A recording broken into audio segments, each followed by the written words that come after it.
Clorand over there? They look like they might have run into some kind of trouble. Let's go check out what's going on!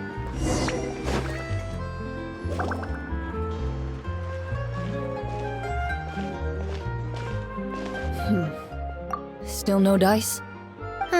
Not at all. And I've asked pretty much everyone in the court of Fontaine already. Lynette's ears drooped as soon as she heard that we'd have to be out and about for days on end. And Fremine, he hid himself under his helmet as soon as he realized there'd be people around that he didn't know. What about Chiori and Charlotte? I feel like both of them would be more than up to it. I've asked them already, but they're both pretty busy right now. I just gave the members of the Spina a few days off, too, so I don't want to bother them either. This is getting pretty difficult. Nadia, Clorand, what's up? Oh my. Well, if it isn't my dear partners. How are you all doing? Huh. Navia? Huh? Oh, you mean... Yep, this is our chance.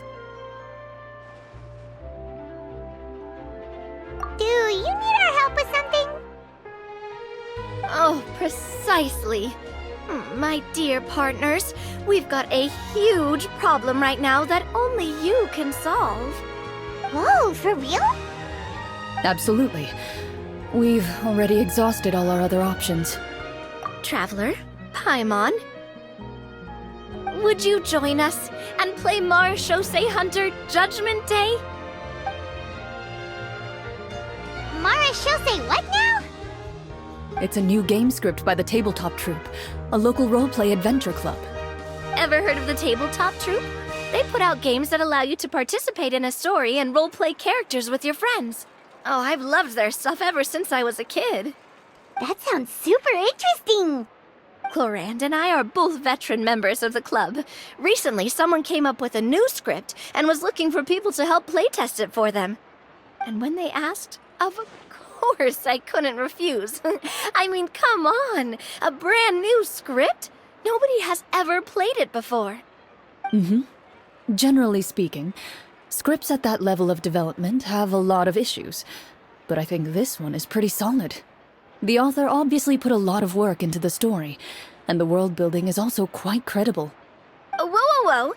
I know I was the one that handed you the script, but some of us haven't read it yet. No spoilers, please. Anyway, the script calls for a team of 4. Ah, yes. We're missing one final player right now. So, you're saying you'll help us out? I knew I could count on you, partner. Paimon and the Traveler are kind of a package deal. Is that okay? That's not a problem. I'll adjust the pace based on the actual number of players, and ensure that everyone has a good time. Well, Traveler, what do you think? Wanna play? Paimon will follow your lead. Well, that solves our problem. You have our thanks. Woohoo! I'll go grab the script manager from the club right away. The script manager? Didn't you just say that you gave Clorand the script? The club introduced a completely new kind of gameplay for the script. In this iteration, the Game Master's version of the script is incomplete. The script manager provides the next part of the script only after players have completed the current list of objectives. On top of that, in order to increase player immersion, the club has created some of the story's sets and scenes in real life. We'll only know where we should go once the script manager reveals the starting location. Wow, you're right. Whoever wrote this script really did put in a lot of work. And it's got a real healthy amount of suspense, right? I mean, even the GM doesn't know how the story will end. I look forward to experiencing it with you all. Why don't you go meet up with the others first? They should all be waiting at Chioria Boutique. I'll come over with the script manager as soon as I find them. Sounds good. Remember to always watch where you're going, and don't rush. You say that like I'm 6 years old or something. Let me think. What kind of character should I play this time? I just hope you'll pick up some useful skills this time. Oh, and stop trying to persuade every animal you come across.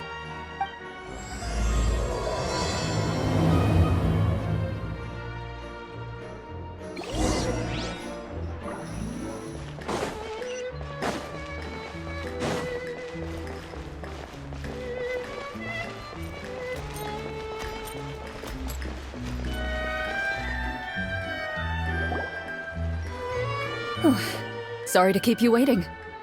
Ah, you're back! Huh? And you've got the Traveler and Paimon with you, too! What a pleasant surprise. I assume you'll be joining us for the game then?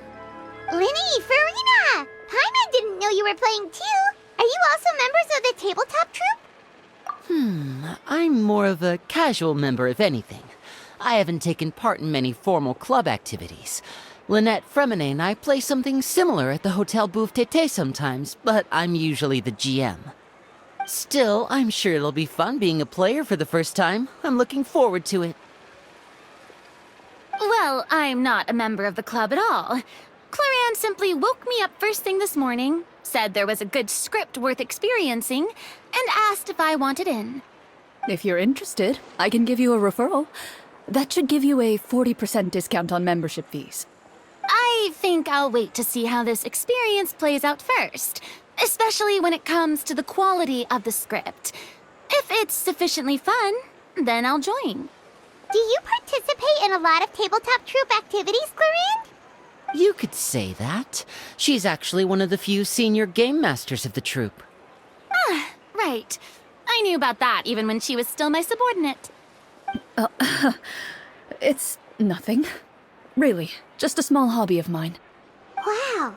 Paimon's so used to seeing you be all upstanding and intimidating as the champion duelist. It's kind of hard to imagine you role-playing with a bunch of friends. Surely you jest. I would never intentionally make things difficult for my players. I maintain a clear boundary between my professional and personal lives. The me you see at court represents the law and order of Fontaine. I put all personal feelings to the side and grant a fair duel to all who seek to defend their honor.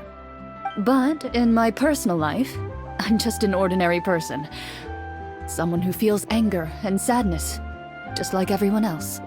Well, you say that, but for all the time I've known you, I don't think I've ever seen you cry. I've seen you get angry, sure, but now I'm wondering whether you were actually mad or if it just looked that way from the outside. I was probably in work mode during those times. Is that so? Well, in any case, I just feel like even in your personal life, you don't get emotional very often. So you want to see me cry? That might be a little difficult. A show of anger, though, that might be something I could accomplish. No, that's not what I meant.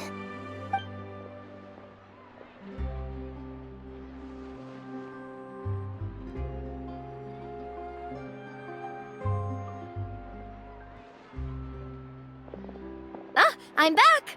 Here, allow me to introduce you to the script manager, Mr. Florian. Pleasure to meet you all. Hello.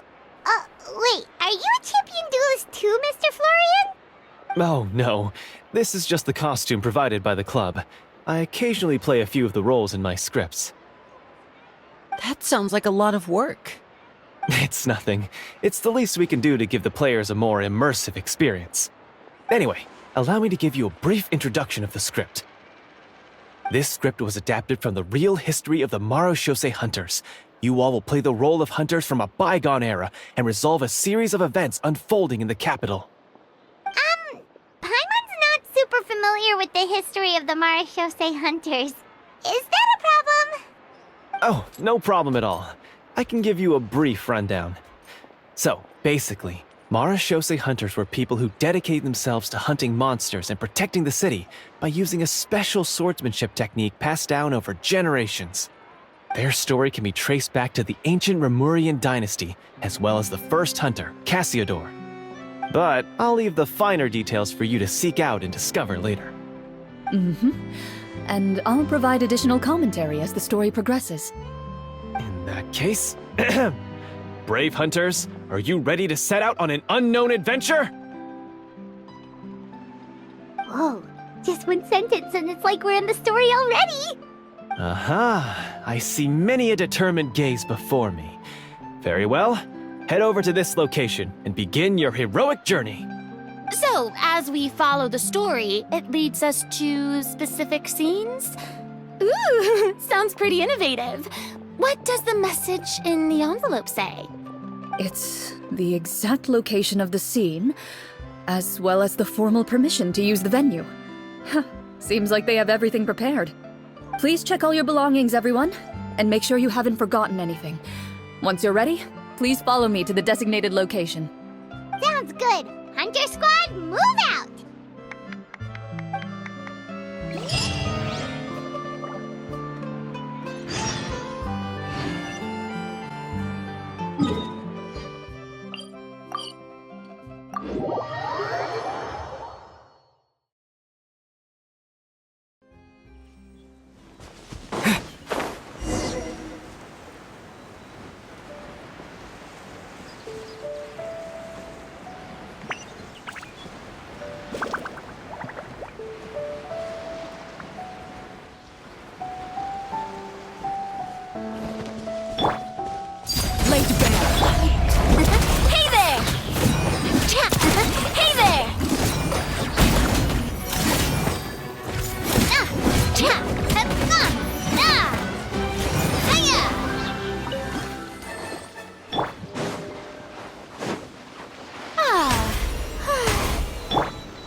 They really have thought of everything.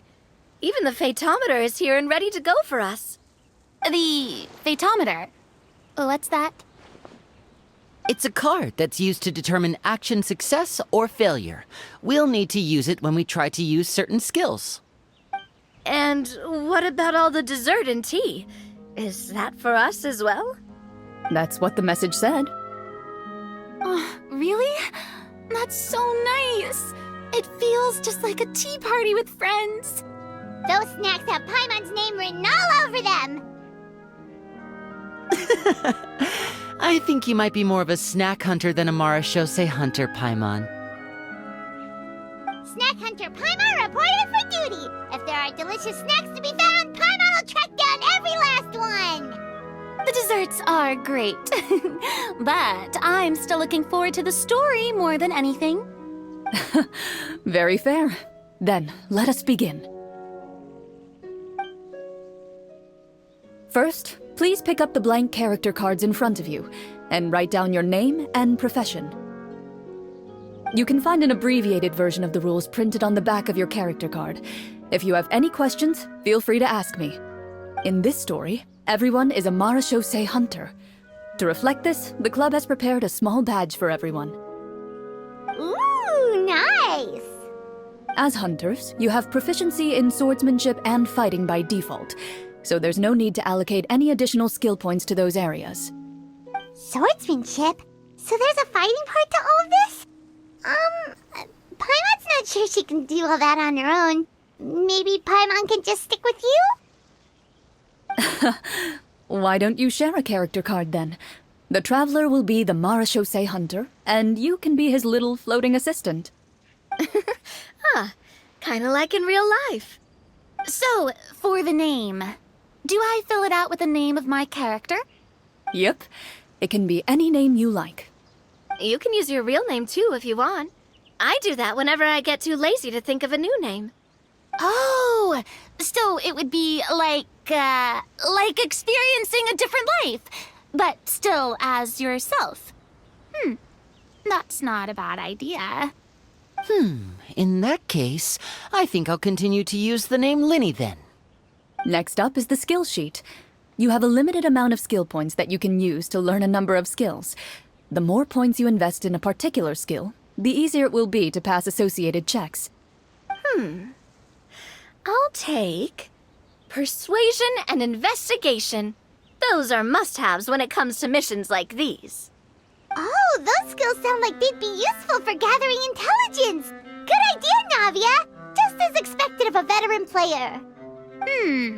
So, should we also take those skills then? Not necessarily. Since we're working together as a team, we could leave the negotiations to Navia and use our skill points to pick up other useful skills. For example, I think I'll take stealth and sleight of hand.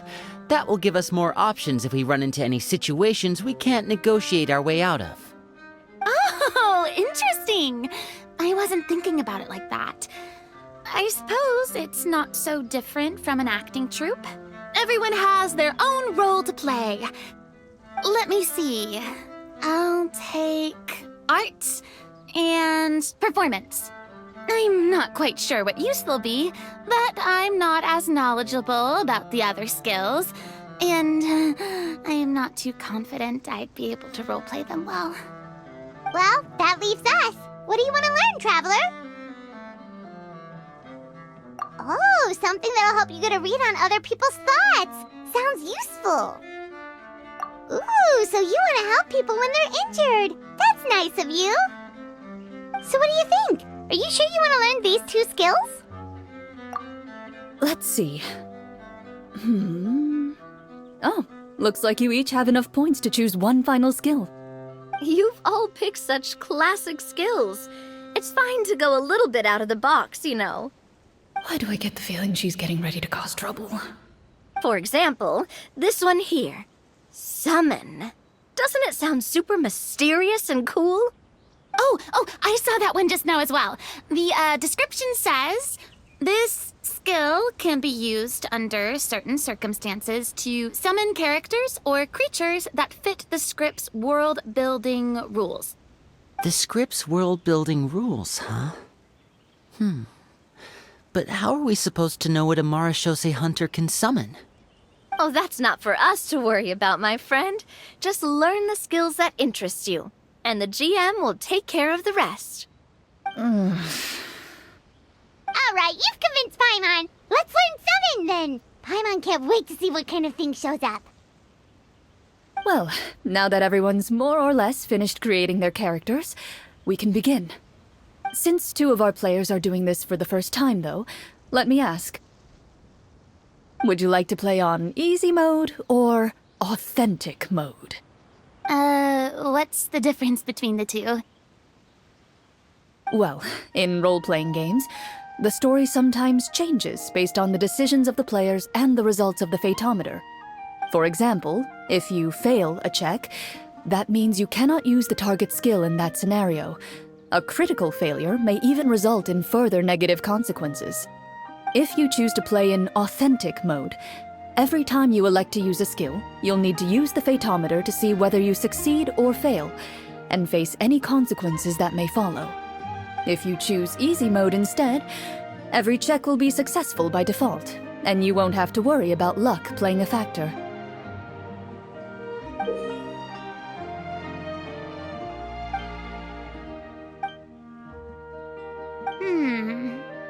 Given that I'd like to focus on the story, I suppose I should pick easy mode.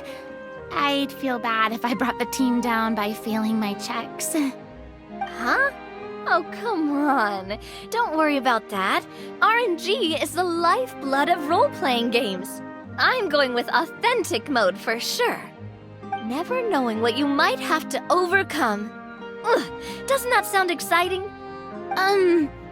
I'd rather be mentally prepared for what might happen. All right, then I'll mark down Farina for easy mode. All her checks will be successful by default. As usual, Navia and Linny will play on authentic mode. What about you, dear partner? How would you like to play? Are you sure? Trust me, you'll see the beauty of RNG. Honestly, I don't think Clorand would make things too difficult for us no matter what the Fatometer says. Isn't that right, Clorand? No promises. That wasn't super reassuring. Well, anyway, enough talk. Let's get started. I want to experience at least a good chunk of the story today. Speaking of the story, why is the beginning scene on a beach? Well, that's because a long time ago, back when human civilization was still in its infancy, powerful demons and evil sorcerers ruled over the land. They created a host of monsters and sent them to slaughter all humans in existence. Soon, a group of human rebels banded together. With their swords raised, they swore to brave the darkness, and in doing so, subdue each and every monster that sought their destruction. They became known as the Marachose Hunters.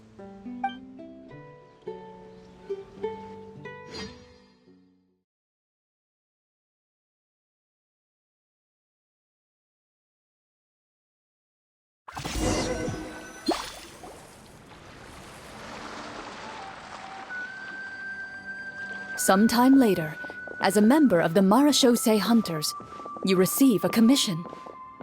Following the address provided on the message, you take a boat and arrive at this strange city. As you inhale, you can taste the slightly salty air of the docks as you begin to survey your surroundings. There aren't many people in the vicinity, but you do take note of a few others who, like you, seem to be sizing up this place. Your eyes meet, and you realize these people are fellow Marachose hunters, likely led to this location after receiving the same commission as you. You're all Marachose hunters too, right? Allow me to introduce myself. The name's Navia, monster hunter by trade and helpful neighborhood businesswoman on the side. What say you to traveling together? We can help each other out on the road. Okay, count me in. My name is Linny. I've been wandering since I was little and picked up a few less than legal tricks along the way. I was adopted by a Marachose hunter and later chose to follow in his footsteps. Is this where you introduce your character to everyone? It sounds like they've done this dozens of times. My name is Farina, and, I grew up in a noble family. I always had a strong interest in performance and the arts. Even though I'm a Marachose hunter, what I really want is to be a performing artiste. Hey, that's really cool. You can do it, Farina. That's exactly how it's done. Paimon is Paimon, a good friend and companion to this Marachose hunter right here. I've been studying medicine ever since I was a child. I want to do my part to eradicate these monsters and use what I've learned to heal others. Oh, welcome, welcome. When we face the monsters, I'll make sure to charge in front to give everyone some cover. You can take care of the healing at the back. You open your envelopes at the same time. The message reads, "To the honorable and trustworthy Marachose hunters, our kingdom is currently facing a grave crisis. The lands outside the capital have been overtaken by monsters, and our people are being led astray by forces of wickedness. We beseech you, please help us resolve this crisis and return peace and stability to our home." Huh. The layout of this city looks super familiar. It kinda reminds Paimon of Mondstadt! The scriptwriter must have used a real-world city as a reference when coming up with the map. As experienced hunters, the layout of the city reminds you of places once traveled. You recall the sight of tree-lined streets and the gentle tranquility of days gone by. Yet, as you regard the city in front of you, it appears to be little more than an empty shell. Its hollow gates are open to you, beckoning you to come forth and bring salvation back to the town. I carefully read every line of the letter and turn my attention to the signatures at the bottom. Who issued this commission to us? You see a long string of unfamiliar names. It would seem that many of the residents of the city issued this commission together. They sensed that things were not right within the kingdom and sent a distress signal to the outside world. In that case, why don't we take a walk around the city and see if we can learn anything from the local residents? Oh, good idea. We might be able to get some leads on the monsters and bad guys we're after. You look up and see a tavern nearby. It appears to be open for the day. Why don't we go check out that tavern? If the novels I've read are anything to go by, taverns are usually full of information.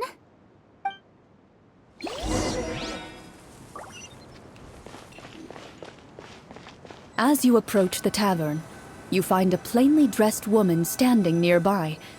She appears to be rather troubled about something.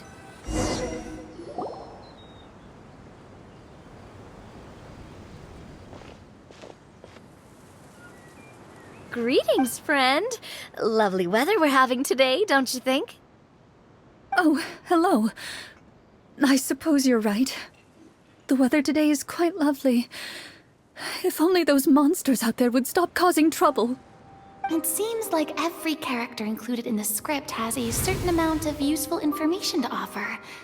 If we keep asking questions, we might be able to get some good leads. Oh, come now, don't be sad. Life is all about optimism. Oh, that reminds me. What did you have for breakfast this morning? Huh? I don't think that's the kind of question we're supposed to ask. Nothing turns a frown upside down like good food. How about some macarons? I could make you some. You didn't even take cooking as one of your skill proficiencies. That's not necessary, miss. Excuse me for saying this, but you don't really look like a chef. Besides, I'm not really a fan of sweets. So you're someone who barely smiles and doesn't like sweets. You're really starting to remind me of this one friend of mine. Hey! Did she just... me? Glorianne must have broke character for a second. This isn't getting us anywhere. Traveler, maybe you can think of something. The results of insight checks aren't disclosed to the players, so I'll be the one consulting the phaetometer.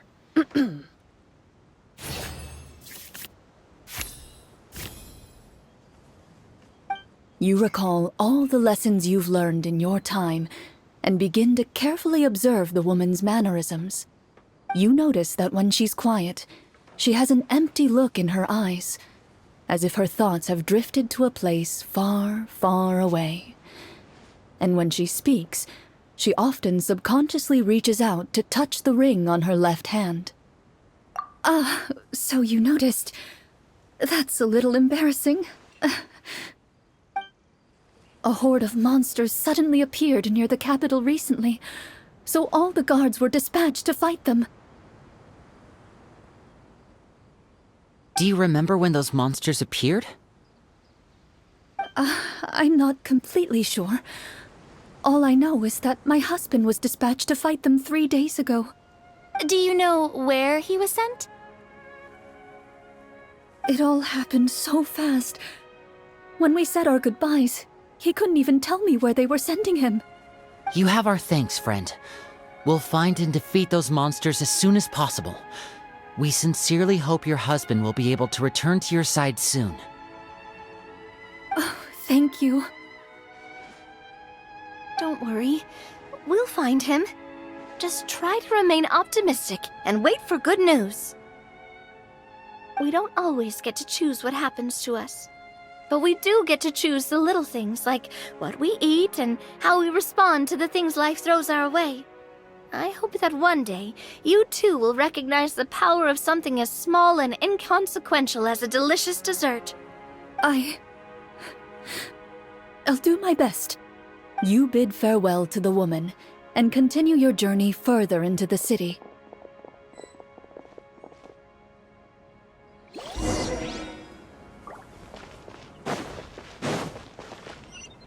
As you venture further into the city, the streets appear largely empty. An elderly woman walks past. You see her shake her head as she puts away her wrinkled wallet. A nearby merchant folds his arms and gives you a disdainful look.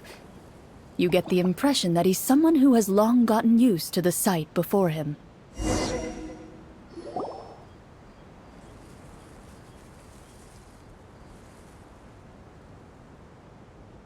Although he doesn't seem very friendly, Merchants are usually a good source of information, right?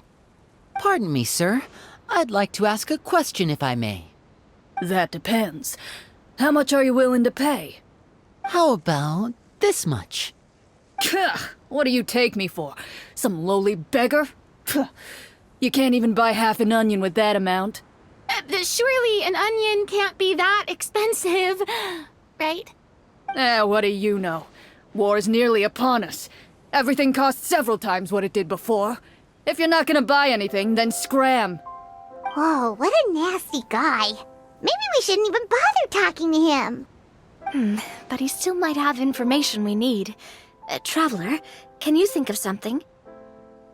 Sir, we came to this city to solve the very problem you seem to be referring to. The war you mentioned, would it happen to be against the monsters outside the city?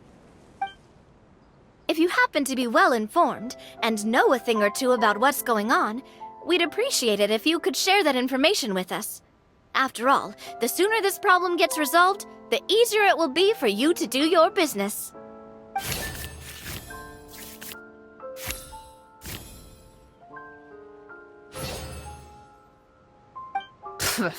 Well, things are basically as you said, young lady. Those monsters are camped outside the city, and they've been destroying all our trade routes. We have limited reserves within the city, so if this continues, we're all gonna be in big trouble. Wait, you're saying no one has put a plan in place to distribute supplies or maintain order? We could all starve, and those nobles in the palace wouldn't even break a sweat. Who knows? Maybe they've been in cahoots with the monsters all along. That is concerning. All right. That's all the information you need, right? Off with you now. I've still got business to do. You know, if you smiled a little more, you'd definitely get more business. And I bet that would make your life just a little bit sweeter. I'm not saying it's guaranteed to work. It's just a tip.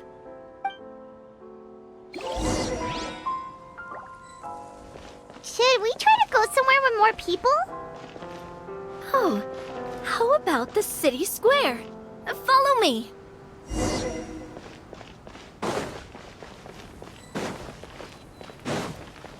Before you lies the city's central square. You see a man with a slightly anxious look on his face, pacing back and forth, his head hanging low. He doesn't seem to notice your approach. Still immersed in his own thoughts, he shakes his head and lets out a long sigh. This guy seems promising enough. Maybe I can get some information out of him. Hello, sir. Is there anything I can do to help you? Wait, you're... I'm... Oh, dear goodness! You're a Marashose hunter! You recognize us? Ah, are you one of the people who wrote the commission letter? Yes! Oh, I didn't expect you to actually come! Oh, what great news! The city is saved! What happened here?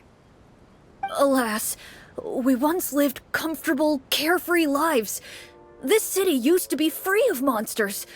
The first Marashose hunter, Casiodor, the Golden Hunter, he was the one who drove them back. However, monsters have once again surrounded the city. Perhaps the seal that kept them at bay has lost its power. Or perhaps an evil sorcerer has been meddling in our affairs. All I know for sure is that their return has stripped the city of any chance at peace. Are there not enough soldiers to drive them out?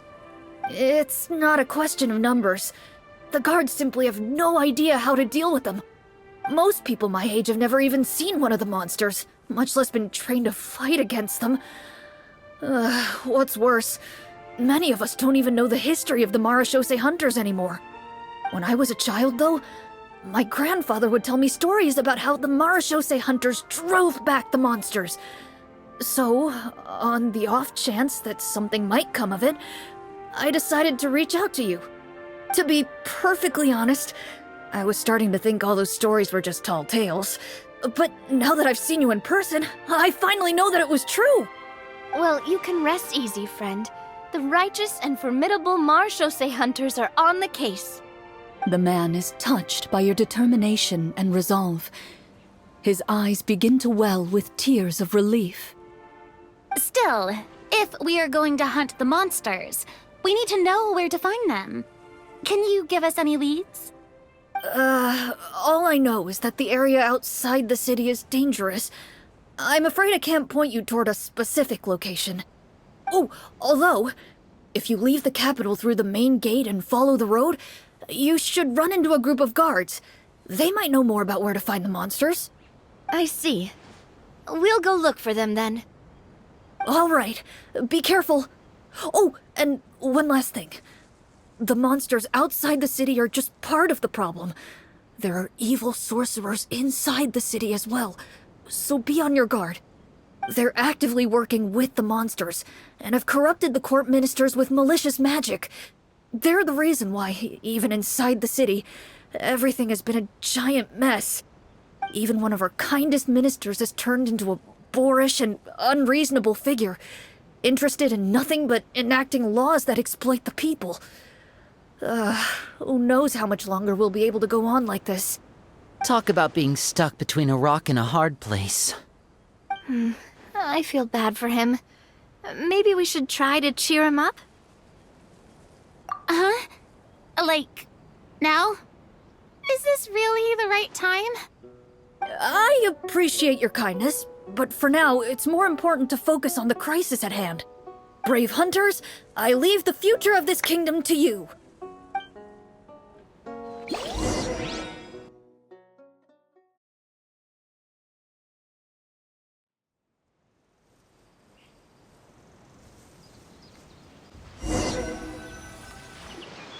If I understood correctly, there are currently 2 problems in the kingdom that need solving, right? Exactly. We need to defeat the monsters outside the city and take down the evil sorcerer stirring up trouble from within. But which problem should we tackle first? Well, this seems like a good moment for a break. Take some time and discuss what you want to do. Let me know when you've made your decision. I really didn't expect the people in the city to keep us at arm's length like that. I totally thought the hunters would be treated like heroes. Well, Clarence said the script took cues from the real history of Fontaine, right? Maybe the real-life Marechaussee hunters were also treated like that. I wouldn't say it's a perfect representation of history, but there are definitely some similarities. Would you like to hear more about it? Sure. As long as it doesn't spoil anything in the script. You brought up bits and pieces of the hunter's history before, but it was all in passing. Paimon wants to know too! The hunters were super powerful, right? Were they all from a special line of supernatural beings or something? Kinda like the yokai in Inazuma? No. All Marechaussee hunters were ordinary mortal fighters. The only thing that set them apart were the special sword techniques passed down over the centuries. Huh? So you mean anyone could become a Marechaussee hunter? In theory, yes. All you would need to do is survive the rigorous training and master the swordsmanship techniques required to fight the monsters. Still, most people dropped out at the early stages, and others called it quits the minute they saw a monster in person. To become a hunter, you must be strong in both body and mind. What kind of monsters did the hunters fight exactly? Oh, and the evil sorcerer the script mentions. Did they exist in real life too? The land of Fontaine once played host to an ancient dynasty known as Rapperia. After that dynasty fell, monsters began to appear, intent on obstructing humans from establishing a new social order. One of the ancient sorcerers of Rapperia used his power to assemble a formidable army of golems. He sought to use that force to establish himself as king. Now wait a second. Don't tell me that guy was the inspiration for the evil sorcerer in the script. We still haven't found any in-game information on him yet. So, why don't you talk about someone else for now? Well, I wasn't planning on going into anything you might be able to find out in the game. But if you want me to talk about something else, then... How about Casiodor, the Golden Hunter? Or Egeria, the ex-Hydro Archon? Wait, but those people are all from from a super long time ago. Where did you learn all this, Cloran? From my master. By master, you mean Miss Petronia? Is someone you know? Absolutely. Miss Petronia and my father were good friends. Back in the day, she would often bring Clorand over to play, but then... Let's not get off topic. Anyway, back to what I was saying. Responding to Egeria's call, a number of warriors followed Cassiodor into battle against the monsters. This group of warriors, under Cassiodor's leadership, became known as the Marechaussee Hunters. Yet, as Fontaine entered an era of peace, their work gradually became obsolete. The Marechaussee Phantom, originally an association made up of hunters, eventually came to be predominantly comprised of Melusines. Ah, I see. That explains why most of the people in the script have forgotten the hunters or think of them as nothing more than a legend. Is that really a bad thing, though? It can get tough always being the one shouldering everyone's expectations. Depends on who you ask, I suppose. If the name of the organization no longer commands respect, investigative work is bound to suffer. Speaking of investigations, which problem should we tackle first? Monsters or evil sorcerer? I vote monsters. That's the main duty of the hunters, right? We can come back to the sorcerer later. Well said, Miss Farina. Plus, if the sorcerers really are the masterminds behind this whole thing, defeating the monsters could give us some clues on their intentions as well. What about you, partner? What do you think? I mean, you're not wrong. But those characters are usually the ones pulling the strings behind the scenes. More often than not, they're very formidable opponents. Going after them now might be jumping the gun a little bit. We don't want a total party kill on the first day, right? With Clorand as the GM, I wouldn't rule out the possibility. Then it's settled. Let's go hunt some monsters. All right. After some discussion, you decide to turn around and head out of the city.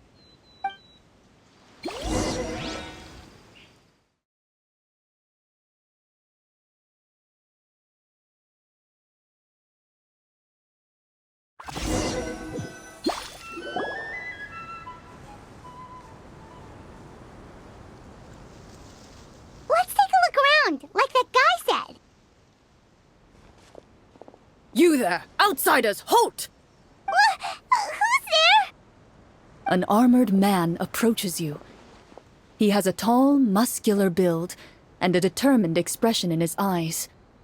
Just one look, and you can tell he's fought in his fair share of battles.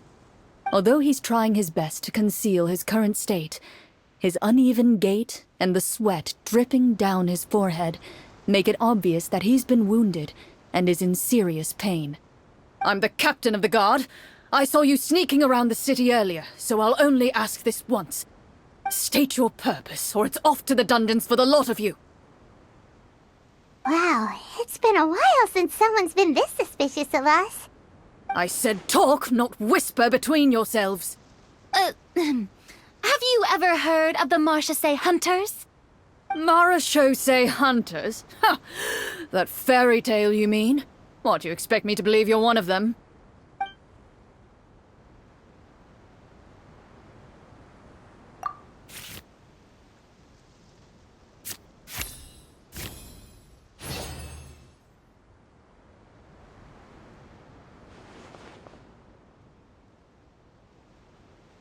Using your knowledge of medicine, you're able to deduce that the injury on his calf was a monster's doing, and the wound has already begun to fester.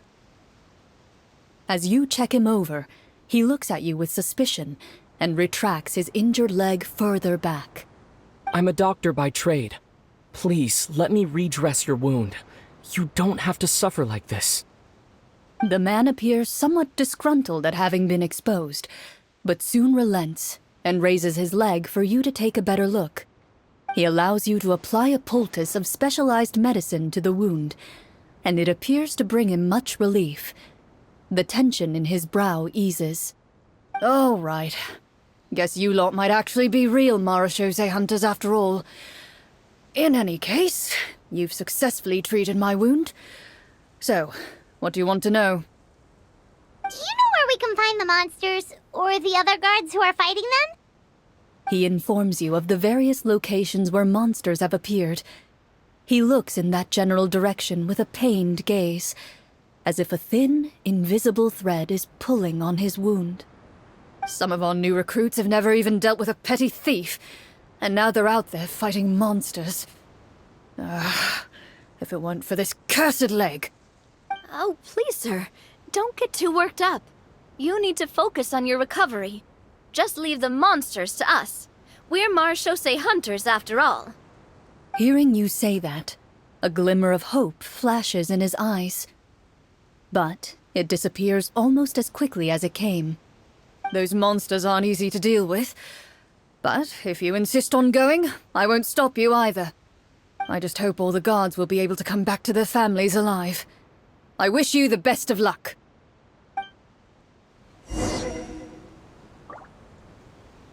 Based on what the captain said, the monsters should be right up ahead. Let's go. Hopefully we're not too late. As you approach the battlefield, you see numerous people lying by the side of the road. They appear to be dressed like guards. Their faces are filled with desperation and terror. Some are screaming and cursing in vain, as if still trying to banish the monstrosities they saw from their minds.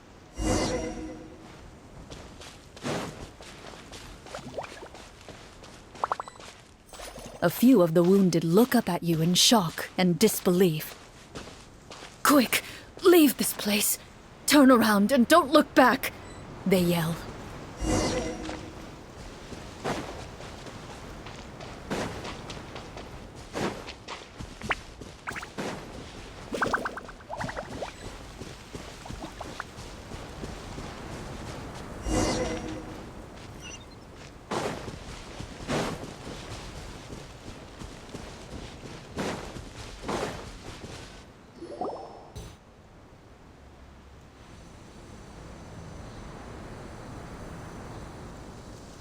This is the place he mentioned, right?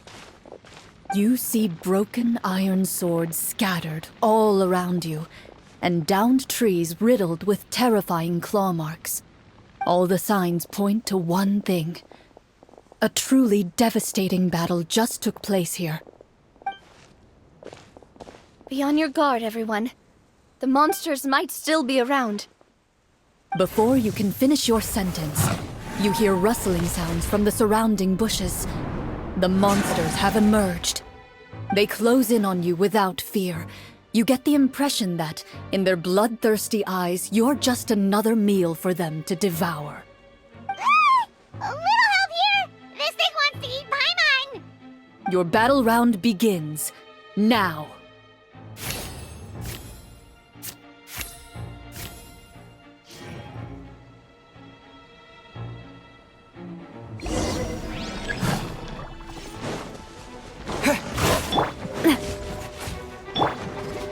Strike a pose! Step right up.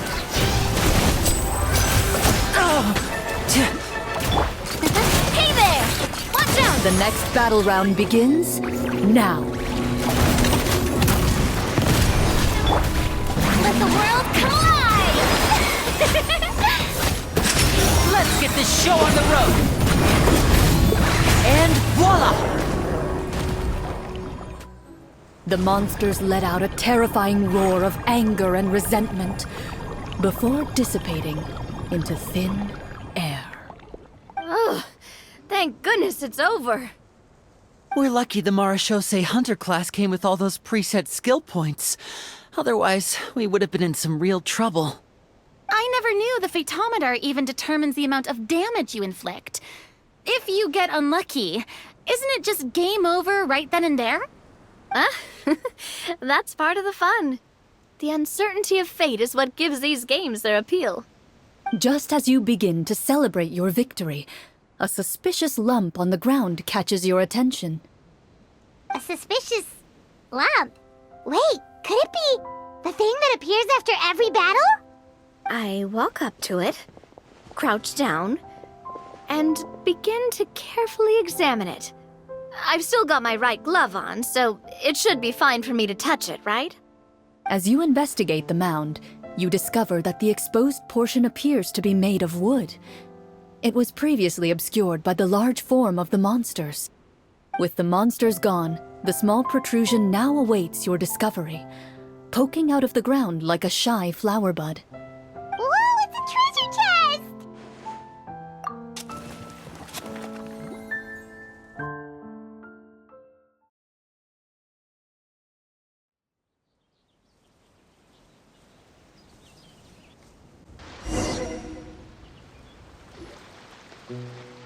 With everyone's help, you successfully excavate the wooden chest from the ground. Even without opening it, you can tell from the mora and jewels scattered around the chest that it must contain quite the fortune. Makes sense. We worked hard for this. Let's open it and we can share what's inside. I can understand your excitement, Paimon, but think about it.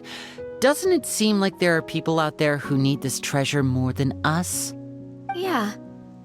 Think about all the people suffering in the capital, or all those guards who got hurt fighting the monsters. Wouldn't it be better if we gave the treasure to them? Wait, is that how it works? Paimon thought since we were the ones to dig it up, we could just take it for ourselves. Well, let's put it this way. Any decision you make during a role-playing game can impact the future course of the story. But would the people really believe us? It's hard enough for us to prove we're Marchese hunters. What if they think we procured the treasure illegally? They might get even more suspicious of us. That's definitely something we should consider. Maybe we can come up with an explanation in advance. Well, if donating it could cause that much trouble, why don't we use it to buy some gear and fill up on good food? Then we'll be ready to fight even more bad guys. Looks like you're facing a difficult choice once again. Well, it's getting late. Why don't we call it a day for now? Wow, where did the time go? I'm not sure if it's because I'm having so much fun with you all or because the story is particularly enticing, but I feel like I could almost keep going. Here, here. Ooh, how about we play through the night? I'm not sure I'll have enough energy for that. Yeah, that won't work for me either. Lynette will give me an earful if I get home too late. I understand how you feel, Navia, but we have to change venues for the next part of the story anyway. Huh? Another location? Mm-hmm. There's a special note for the GM at the end of this section that says to proceed to an indoor set for the next part of the script. Whoa, they really pulled out all the stops for this new script. Well, even if we end the game for the day, we can still stay a little longer and hear Cloran finish her story, right? Paimon wants to hear more about the history of the hunters. Something tells me you just want to finish the free desserts before we break for the day. That's just a coincidence, okay? Besides, to Paimon, not finishing free food feels even worse than having to buy her own. And anyway, Paimon really does want to hear more about Cloran's master. Well... It's nothing. I appreciate the concern, but it's all in the past. It won't do any harm to share these things now.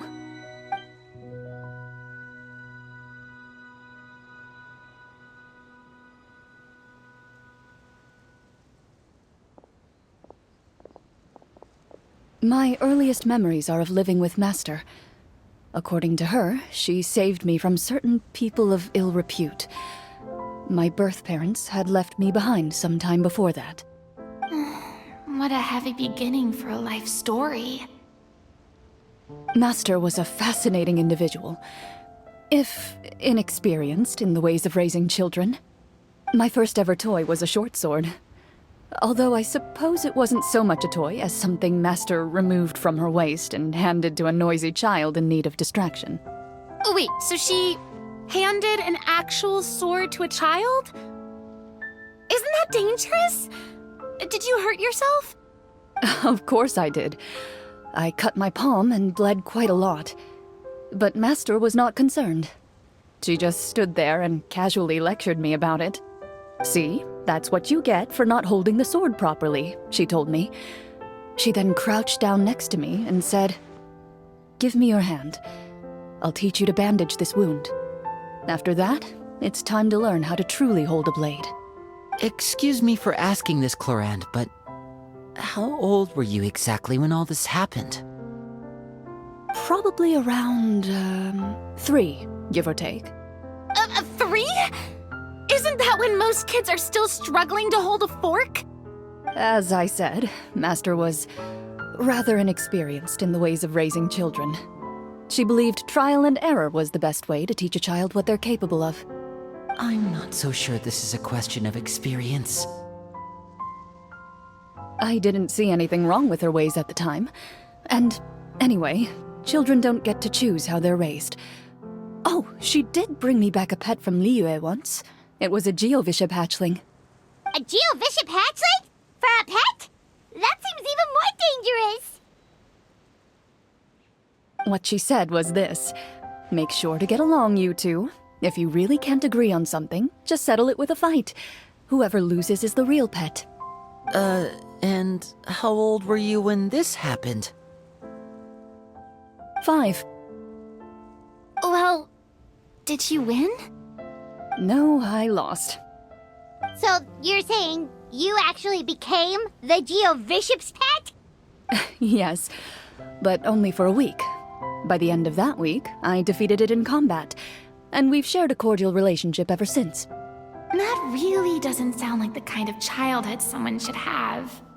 Later on, I gradually understood that Master most likely didn't know any other way to raise a child.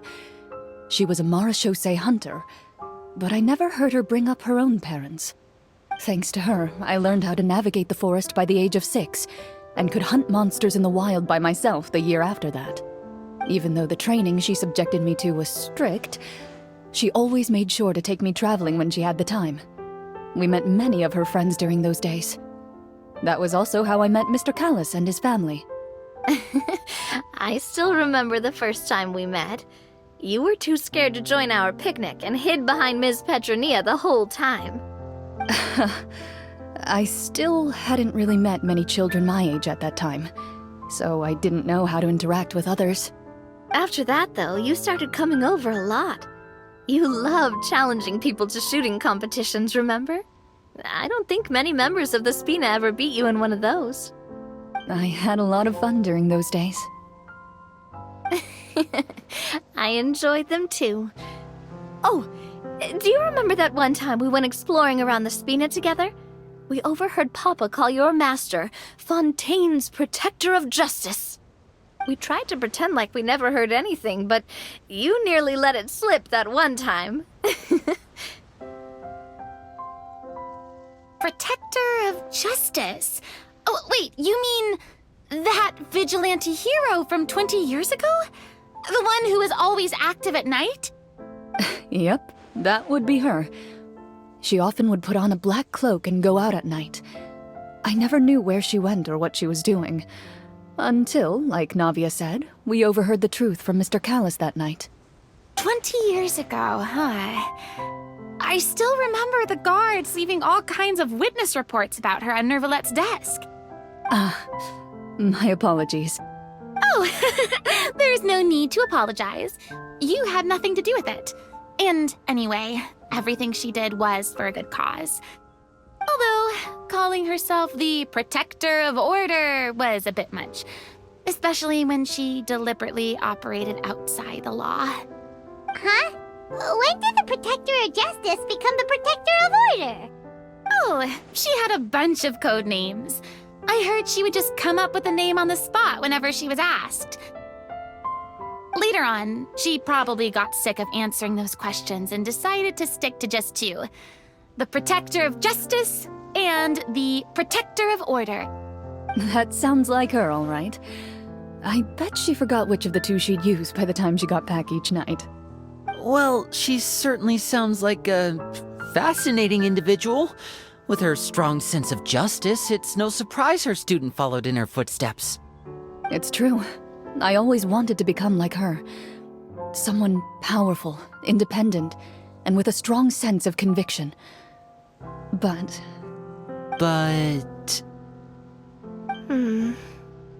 She suddenly disappeared the night I turned 10 years old.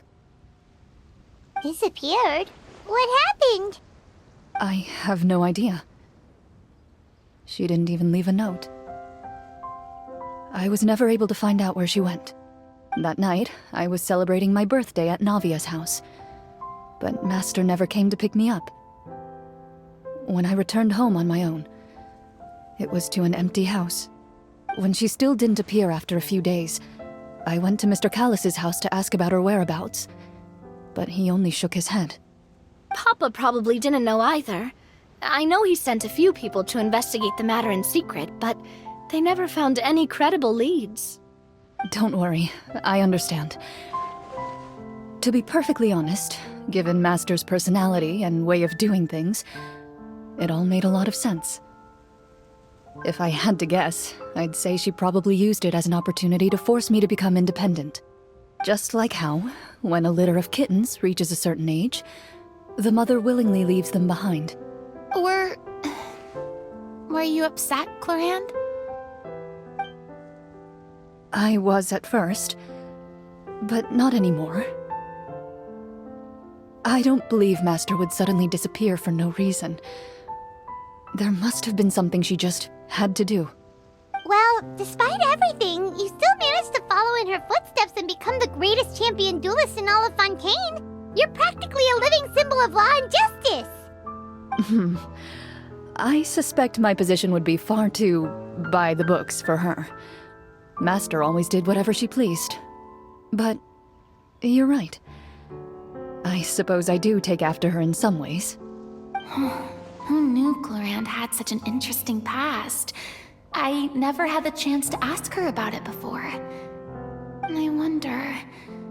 if Clorinde's master were the champion duelist back then, would that duel against Mr. Callis have gone differently? Oh no. Judging by the atmosphere, Clorinde and Navia are probably thinking something similar. The mood just got super awkward all of a sudden. Well, anyway... Would you look at the time? It's getting dark, so we should probably call it a day for real this time. If we keep talking like this, we really will be here all night. I had a great time today, Miss Clorinde. Thank you for being our GM. Anytime. The script was good, but I've got to say, your childhood stories were even better. Hey, you should tell us more about that fight against the Geo-Bishop sometime. Maybe your master was onto something. You could be right. What does she mean, onto something? I certainly don't know any 5-year-olds who want to fight a bishop in their spare time. Guess I'll head back as well. I need to save my energy if I want to continue enjoying the story tomorrow. You're that excited to hear about my fight with the bishop? I was talking about the script.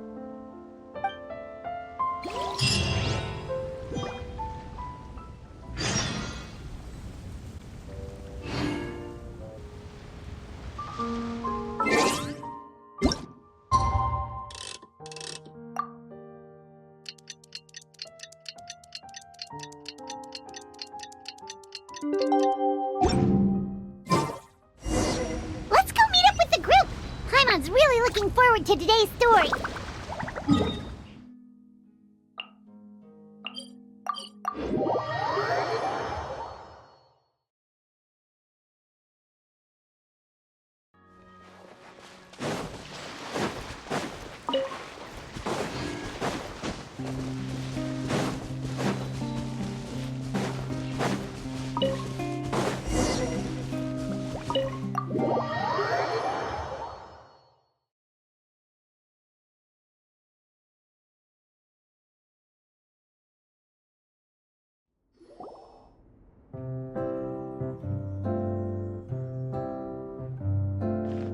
Looks like everyone's here.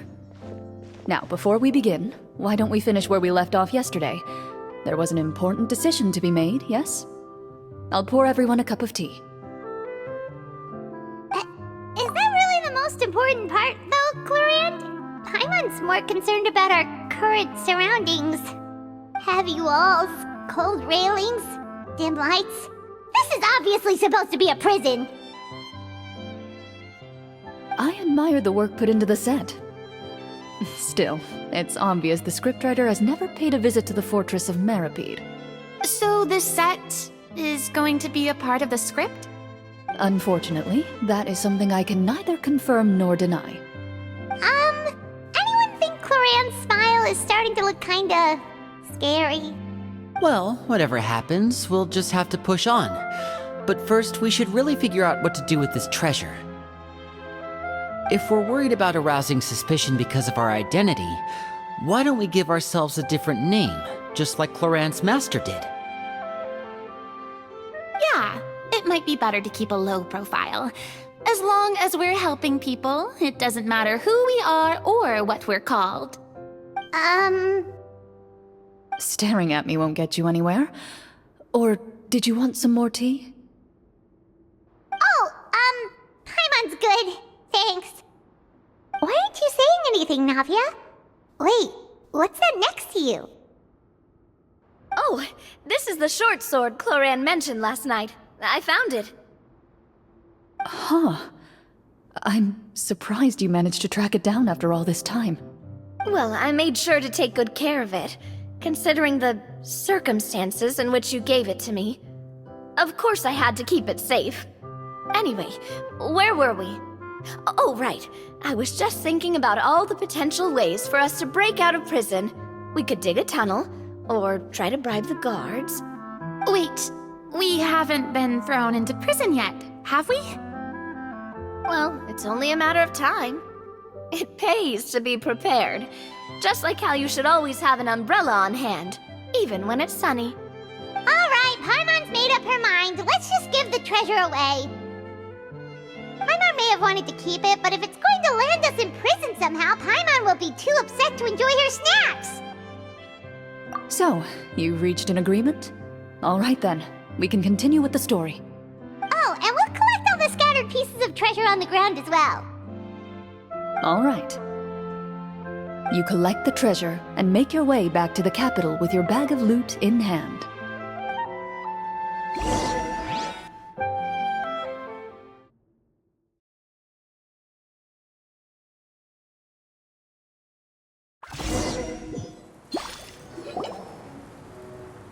The city is still shrouded in a gloomy, oppressive atmosphere, but your spirits are surprisingly high. In places where sunlight struggles to reach, you generously share your wealth with the children, the elderly, and the poor in urgent need of help. Thank you, kind soul. The elderly woman's look of gratitude follows you as you walk away, her eyes never leaving your back until you move entirely out of sight.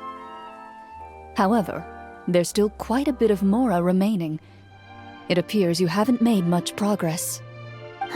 She's probably trying to tell us to speed this up. We need to hurry up so we can address the sorcerer problem. Should we go find that man again at the square? He seemed like a pretty responsible guy. I'm sure he knows the people here far better than us. Oh, good idea! Just as you start to make way to the square, intent on finding the man again, there's a voice.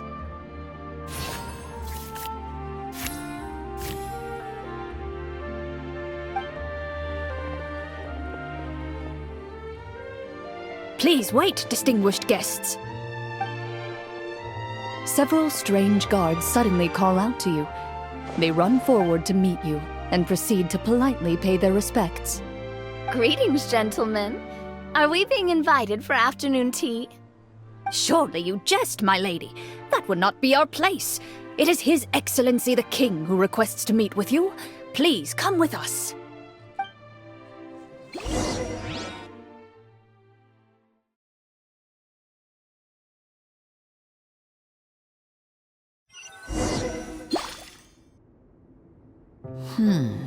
Do you think this could be a trap? we have to investigate the court at some point, right? Meeting the king himself would be a fantastic opportunity to do that. I say we go for it. If something happens, we'll just turn the whole place upside down. That sounds a little intense. After a quick discussion, you nod to the guards and agree to follow. They lead you all the way to the audience hall of the palace. Gilded tables line both sides of the hall. The space itself is adorned with all manner of expensive antiques, glass shelves, and silver candlesticks. The items appear quite ordinary in size and dimension, yet their presence somehow makes the emptiness of the hall feel even more surreal and ominous. Wow, it's so luxurious! The elderly king, clad in a magnificent robe, sits upon the deep crimson throne before you. He wears above his head a majestic crown, with a gemstone the size of a bird's egg set right at the very front. As you observe it, you see a complex pattern of light reflect off its surface. They're here, Your Majesty. A man dressed in dark clothes, likely a minister, shields his mouth with his hands and bends down to whisper a few words to the king. After a moment, he lowers his hands and stands back up. His gaze shifts to fixate on your group, but he does not move from his place at the king's side. The king does not appear entirely aware of his surroundings. The man by his side, though, we should keep a close eye on him. The king remains still and says nothing. The minister is the one who speaks. Esteemed guests, allow me to thank you for coming to our faraway kingdom. Unfortunately, His Majesty the King finds himself quite exhausted from work. So please allow me, his Prime Minister, to welcome you in his stead. I've heard tell that your group, the Marechaussee Hunters, used your exceptional ability with the sword to repel the monsters near the capital. Such a great deed deserves to be rewarded. However, seeing that I was not fortunate enough to observe such a feat with my own eyes, you'll forgive me for seeking to verify the truth by speaking to you myself. Well, we've got nothing to hide. You brought us here to talk, right? So we'll just explain what happened.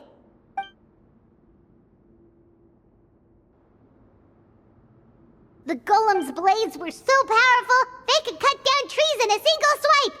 It took a lot of effort to defeat them, even for trained swordsmen like us. Well, that was enough details, right? Believe us now? Your account does indeed match those of the survivors.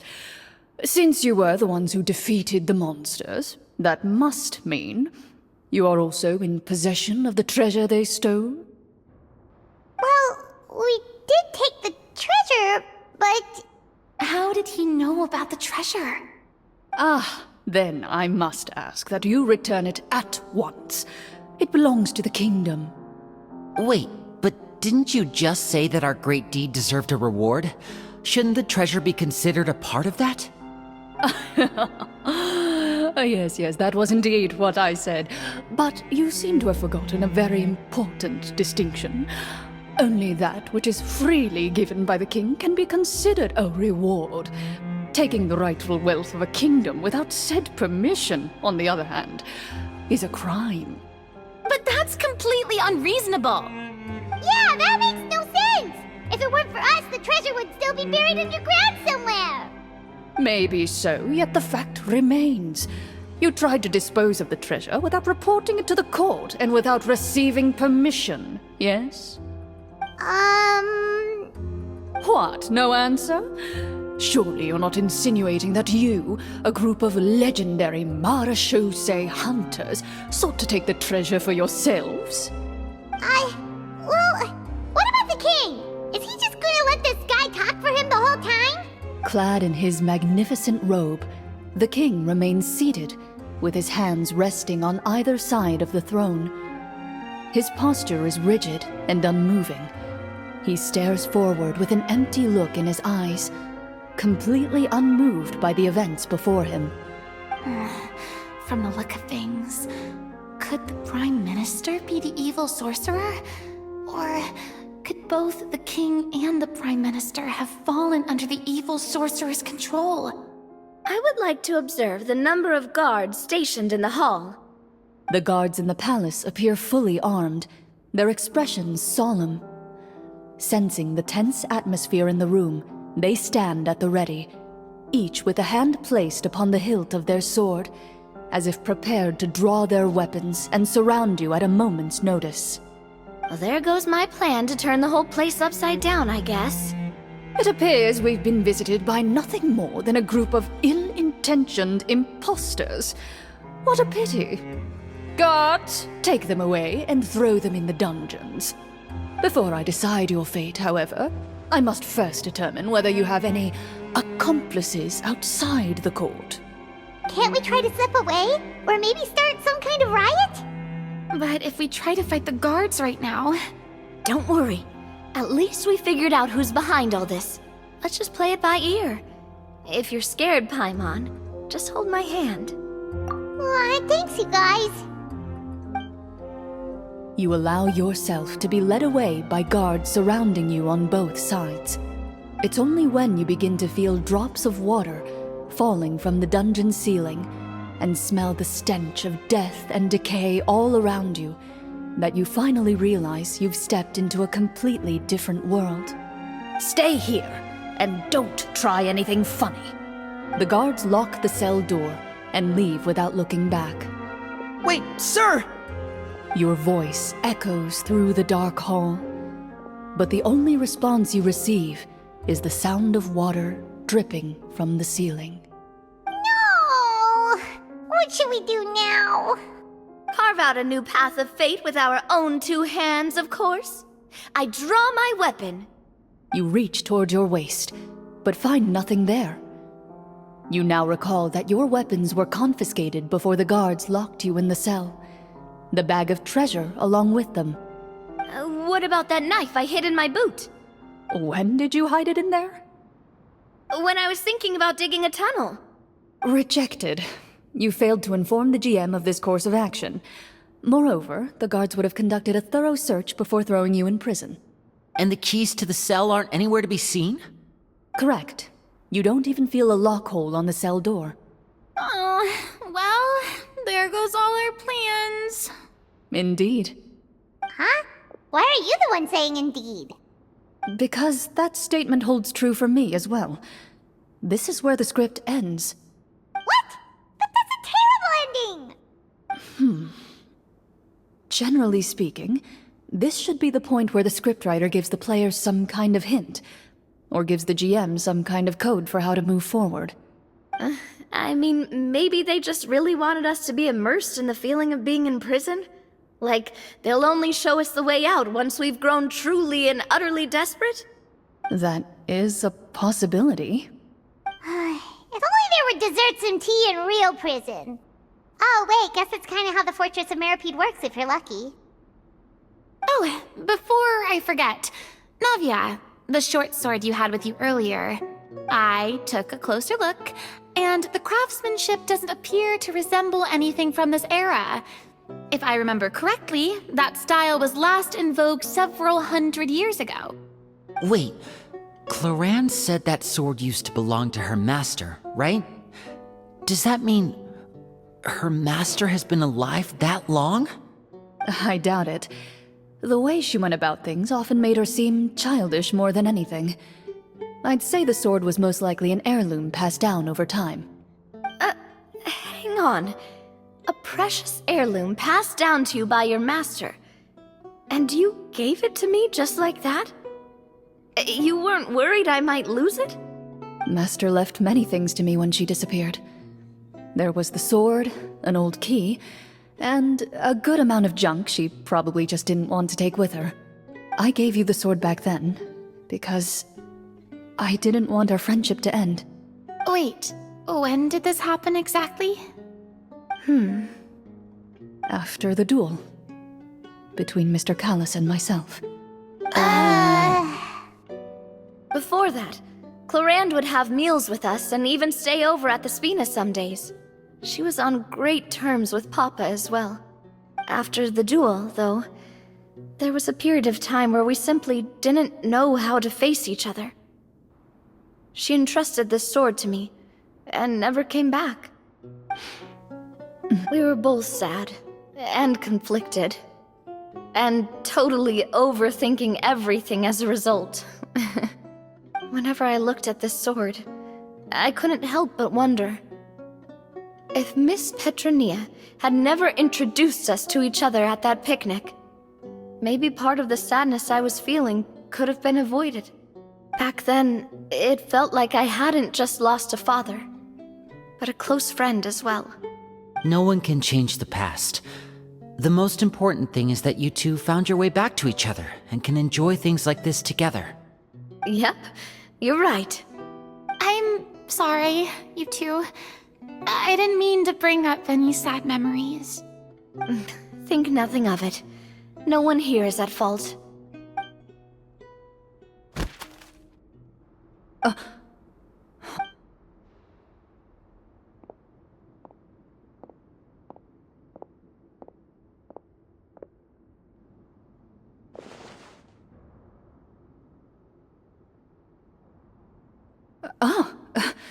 Looks like the next part of our script is here.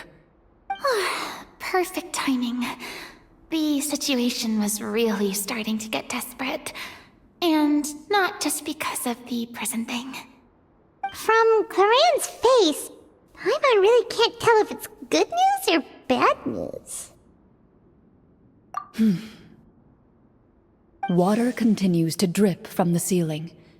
In this lightless dungeon, you lack a reliable way to tell how much time has passed. Eventually, you get used to the unpleasant odor of straw, mold, and rust, and find yourselves alternating between fits of drowsiness and despair.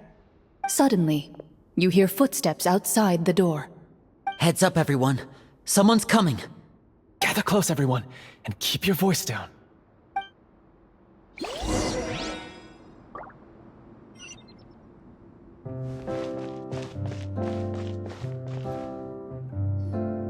Who are you? I work as a guard in these dungeons, but my true identity is the same as your own. I'm also a Marechaussee hunter. Huh? Shh! I've already sent away the other guards, but if we make too much noise... I understand, but how can we be sure we can trust you? The king has issued a formal decree. In light of the irrefutable proof of your crime, you're to be executed before tomorrow's sunrise. If you want to escape, it has to be now. Executed? We barely did anything! Monsters appearing at the same location as the treasure. Could this entire thing have been a trap? There will be time for speculation once we're out of here.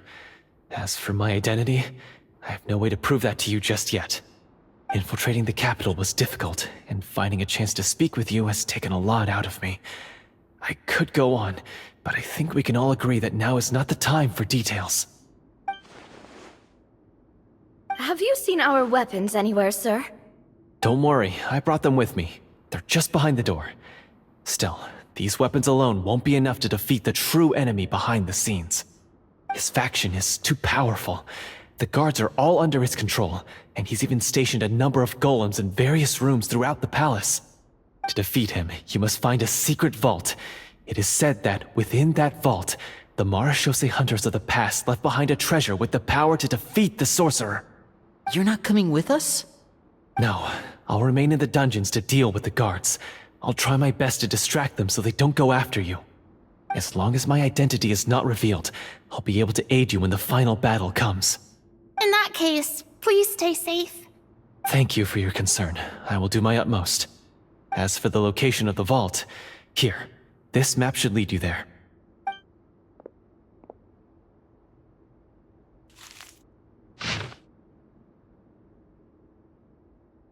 Got it.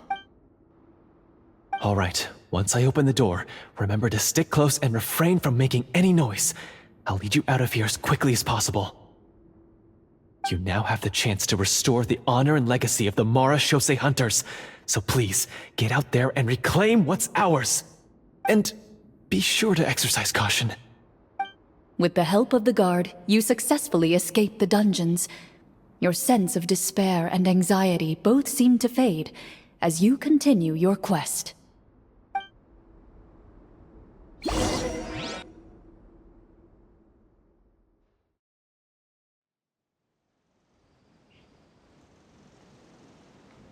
Wait, we didn't get to use our skills at all while we were in prison. Who knows when we're gonna get the chance to use that cool summon spell? That is a pity, but we can only continue to move forward.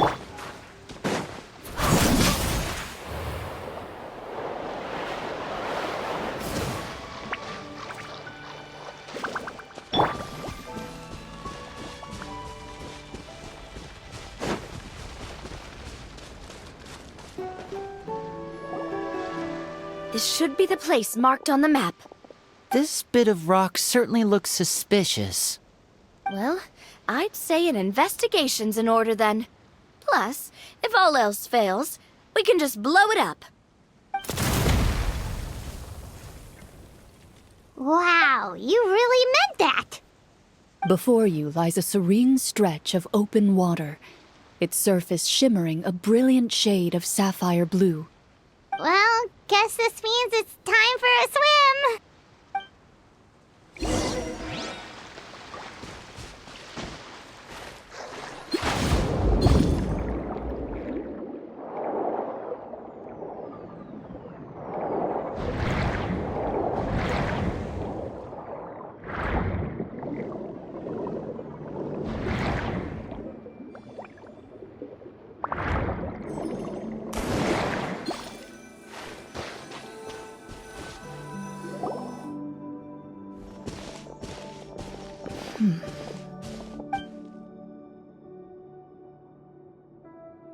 Oh, what's the matter?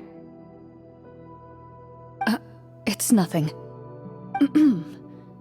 As you step into the cave, you find yourself in an eerily quiet space. Before you lies a narrow passageway that appears to trail off endlessly into the distance.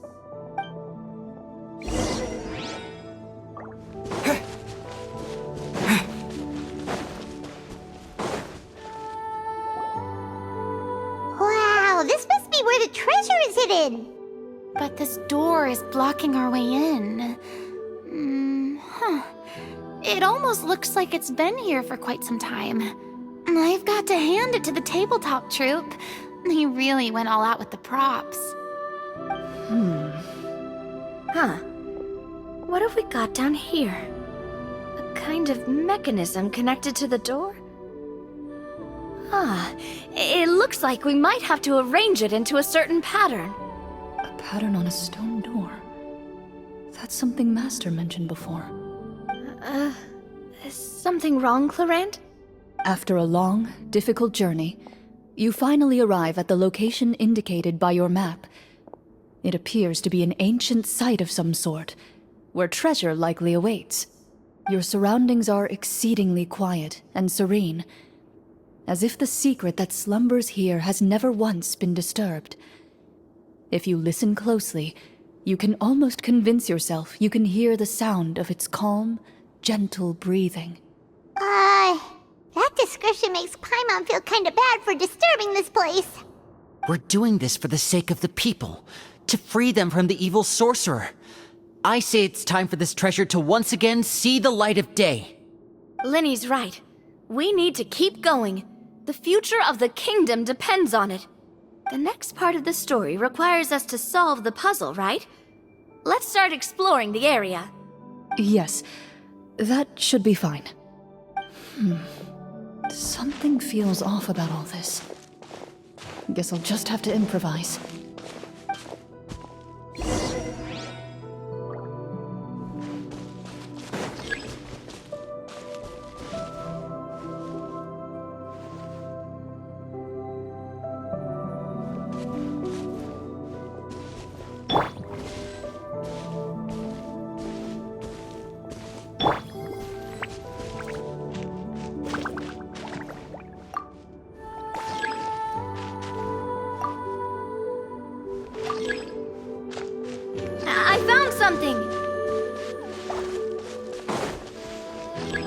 something here, too.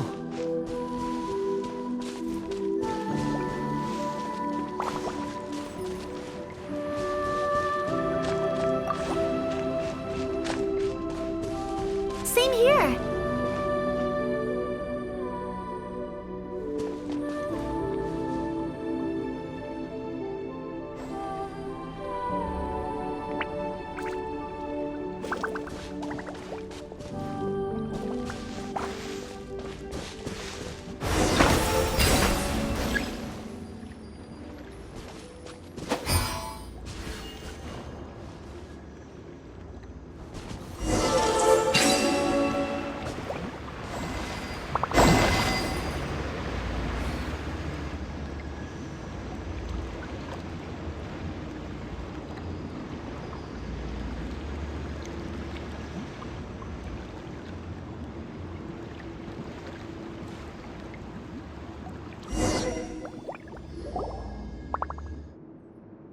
It worked!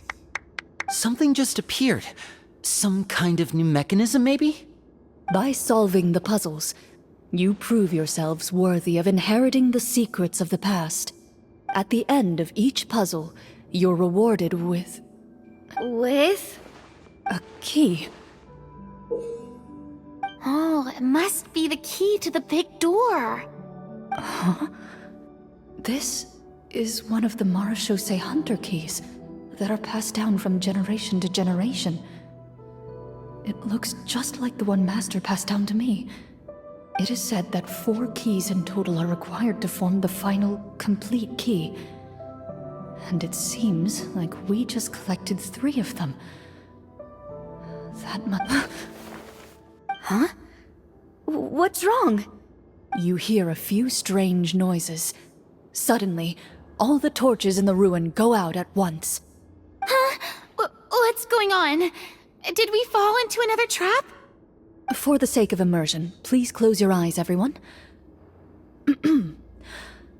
Without the torches, the space is now completely dark, and you cannot see anything.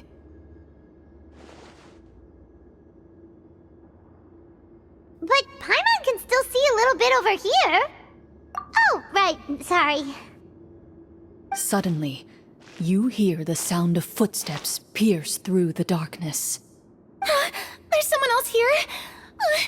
Oh, this is so unsettling. I can't see anything. I've been discovered then. Wait, that voice, it's...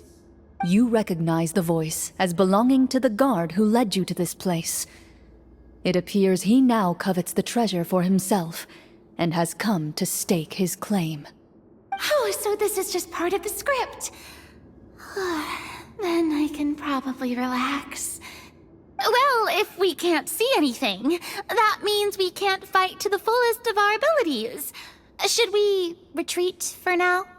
Judging by the way he's holding his sword, he must be a real Marechaussee hunter.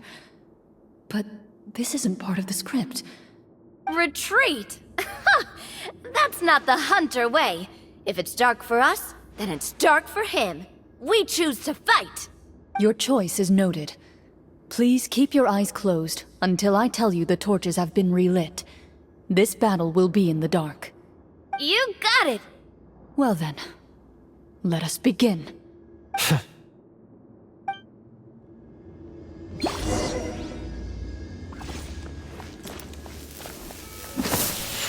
Into the shadows. I'd like to try to hit him with my sword.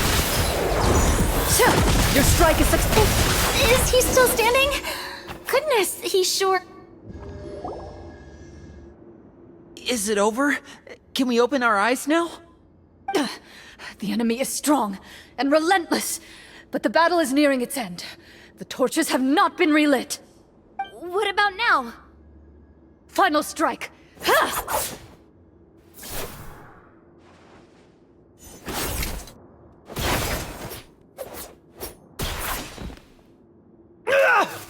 Oh, well, did we get him?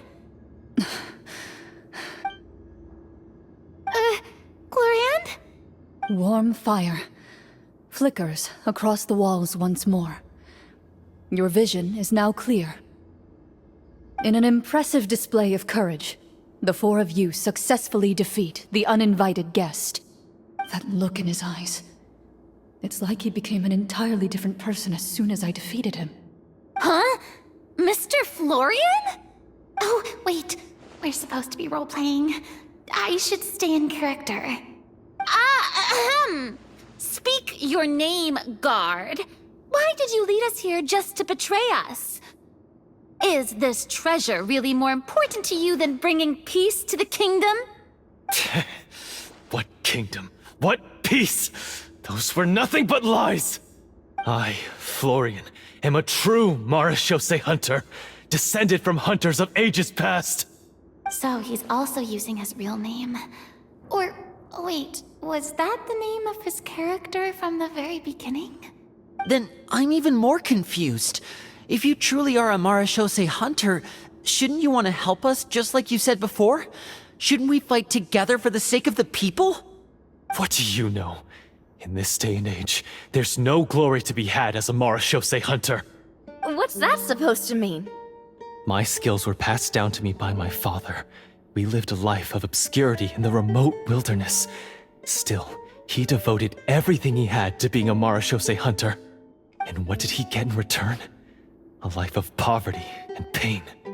In a world that forgot all about him. When he died, not a single person came to mourn his passing. The Marechaussee hunters were the ones who saved this city. We're heroes. We deserved more recognition and respect than this. Is he talking about how no one in the capital seems to remember the hunters and their legacy? I didn't expect the script to contain this level of social criticism. So that's why you want to take the treasure for yourself? You feel like you're owed fame and wealth? If you already knew where the treasure was located, why didn't you just come down here and take it? Because I still needed the final key. Only a true Marechaussee hunter is capable of passing through this final door. As someone who sought to hurt others for his own gain, Florian lost that right long ago. Okay, but what is this treasure anyway? We've got all the keys, right? So can we just go in and take a look? You're sure you want to go in? We've been talking about it for so long, of course we want to see what's inside! And we've already defeated Florian, right?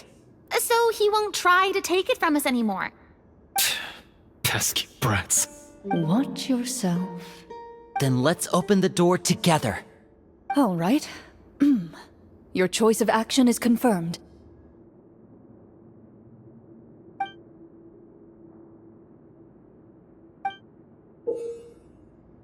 Before you, the door to the treasure, sealed and undisturbed for more than 100 years, finally swings open. You hear the shrill wail of the door hinge as it rotates for the first time after years of disuse, almost like a sleeping giant letting out an extended yawn. You get the impression that the secrets buried behind this door might be just as heavy as the sound you just heard. It's open! Come on, let's go in! Paimon wants to see what's inside! Ooh, me too! Ugh, uncovering hidden treasure is the most exciting part of adventuring.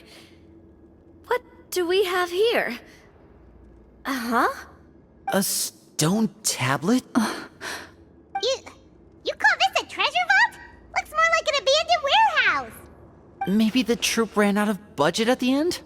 They provided a super immersive experience at the beginning only to drop the ball at the most important part? They could have at least filled this place with cardboard mora or something! Wait, I get it now. Paimon, this is the real Marechaussee hunter treasure. Huh? This is it? The Marechaussee hunter treasure is just a stone slab and some broken swords? I can't believe it. I refuse to believe it!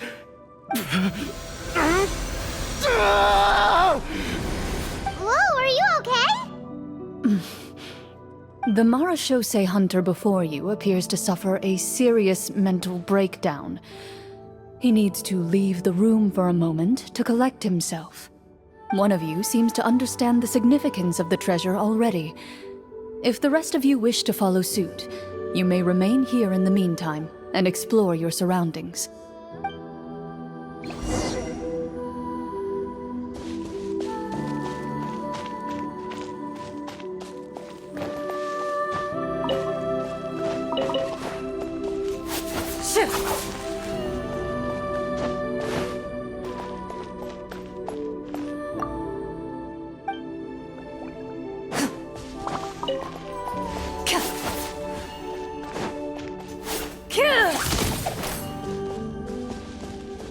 Ready.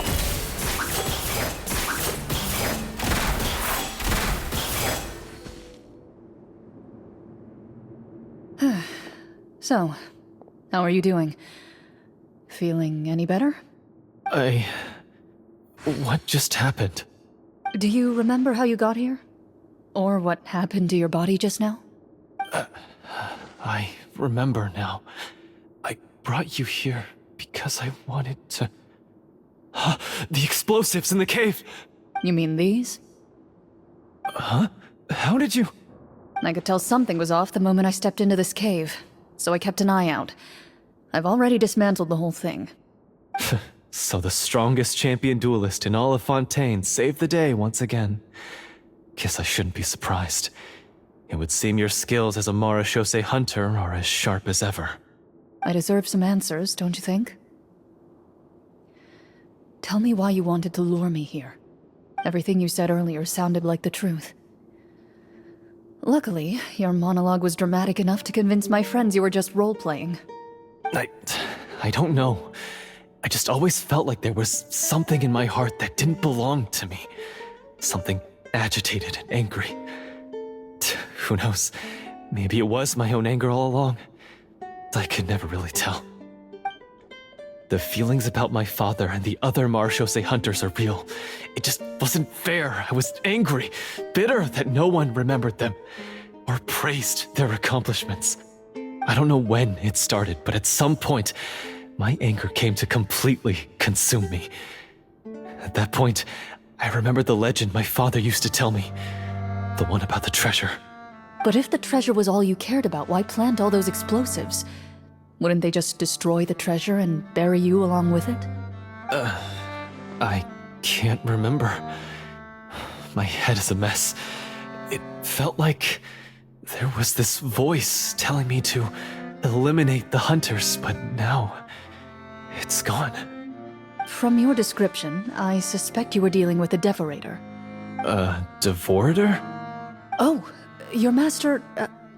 your father, I mean, never talked about it? It was a kind of monster that was active several centuries ago. No, I've heard of it. I'm just not sure why you suddenly... Wait, it can't be. The seal! The seal? My family has served as Marechaussee hunters for many generations. But the title and swordsmanship weren't the only things passed down over our line. There was a seal as well. My father instructed me to always watch over that seal and maintain it regularly. He said it had been passed down over a truly ancient age, and protecting it was our clan's most important duty. But I neglected that duty after he died. I finally decided to come down and check on it one day, and that's where my memories become fuzzy. The Devorator would be a formidable adversary for any mortal being, even ones as capable as the Hunters. If you lacked the power to completely destroy it, you could easily fall prey to its influence and corruption. In light of this, some Marechaussee hunters chose to seal the Devorator away, in the hopes that a permanent solution would come with the passage of time. I heard it has the power to amplify the obsessions and desires in people's hearts, to the point where they overtake you entirely. It would seem I'm not just lacking in skill with a blade, but in mental fortitude as well. And yet, you were able to retrieve 3 of the 4 keys. If I remember correctly, each was entrusted to a respected and capable hunter. How did you manage it? One of them belonged to my father. The second I stole from a different hunter. And the third... was one that I snatched while the person was on the way home from the tavern. I nearly died in that alley. I know just how strong you are. It's as clear as day to everyone in Fontaine. I observed you from dusk to dawn, but could never find any opportunity to sneak up on you. I never even saw you drink a single glass of liquor. The only way I could think to obtain that last key was to lure you here using your hobby, and then... Oh, I get it now. That monster, it wanted to bury you here alongside the treasure. I won't comment on anything else, but the script was good. Well, I did pour my heart and soul into it. The stories my father used to tell me about the glory of the heroic Marechaussee hunters and how they came to be forgotten. It's more than just a story. Huh? You're proud to be a hunter. You're still holding onto that part of yourself, no matter how small. I have done so many despicable things. I have nothing to be proud of. Then explain the purpose of the evil sorcerer in your story. Huh? Isn't he the true antagonist? The one who sought nothing but his own gain, and used the people as pawns to attain it? In your heart of hearts, he was the one you truly wanted to defeat. But I've already tainted my sword. I no longer have any right to... Wake up, Florian. Remember how you introduced yourself earlier. Do you really think the hunters acted out of a desire for honor and glory? Or to be loved and acknowledged by the people? What did your father teach you about our order? You do not wield your sword for yourself, but to protect those you serve. There's nothing special about a blade. It's the intentions of the wielder that matter above all else. Do you still not understand? Even after seeing the treasure for yourself? The contents of that room, they represent the true legacy the hunters left behind. You're right. I am a Marechaussee hunter. It's time for me to redeem, no, to finally serve the people I vowed to protect all along. I wouldn't be so quick to push aside the need for redemption. I know.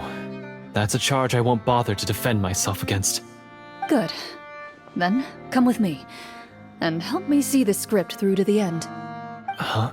See the script through to the end? But there's no more script left. Never finished it, huh? No, I mean, I wrote the script with the sole purpose of luring you all here. There was no reason to write beyond this point. Then we'll just have to keep writing it. The evil sorcerer still needs to be defeated. You mean the Devorator? Are you saying I have to make up the rest of the script as we go along? Is that really so hard? You've already written most of it. Surely you can write an ending where the hunters win and justice prevails. I'll be there to help you too. You aren't afraid your party will fall into danger? I know what my friends are capable of, and they're all quite skilled. Besides, I need their help. Then, are you going to tell them the truth about all this? I don't intend to spoil the fun.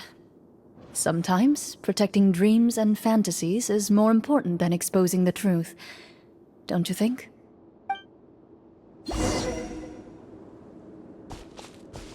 Into the shadows.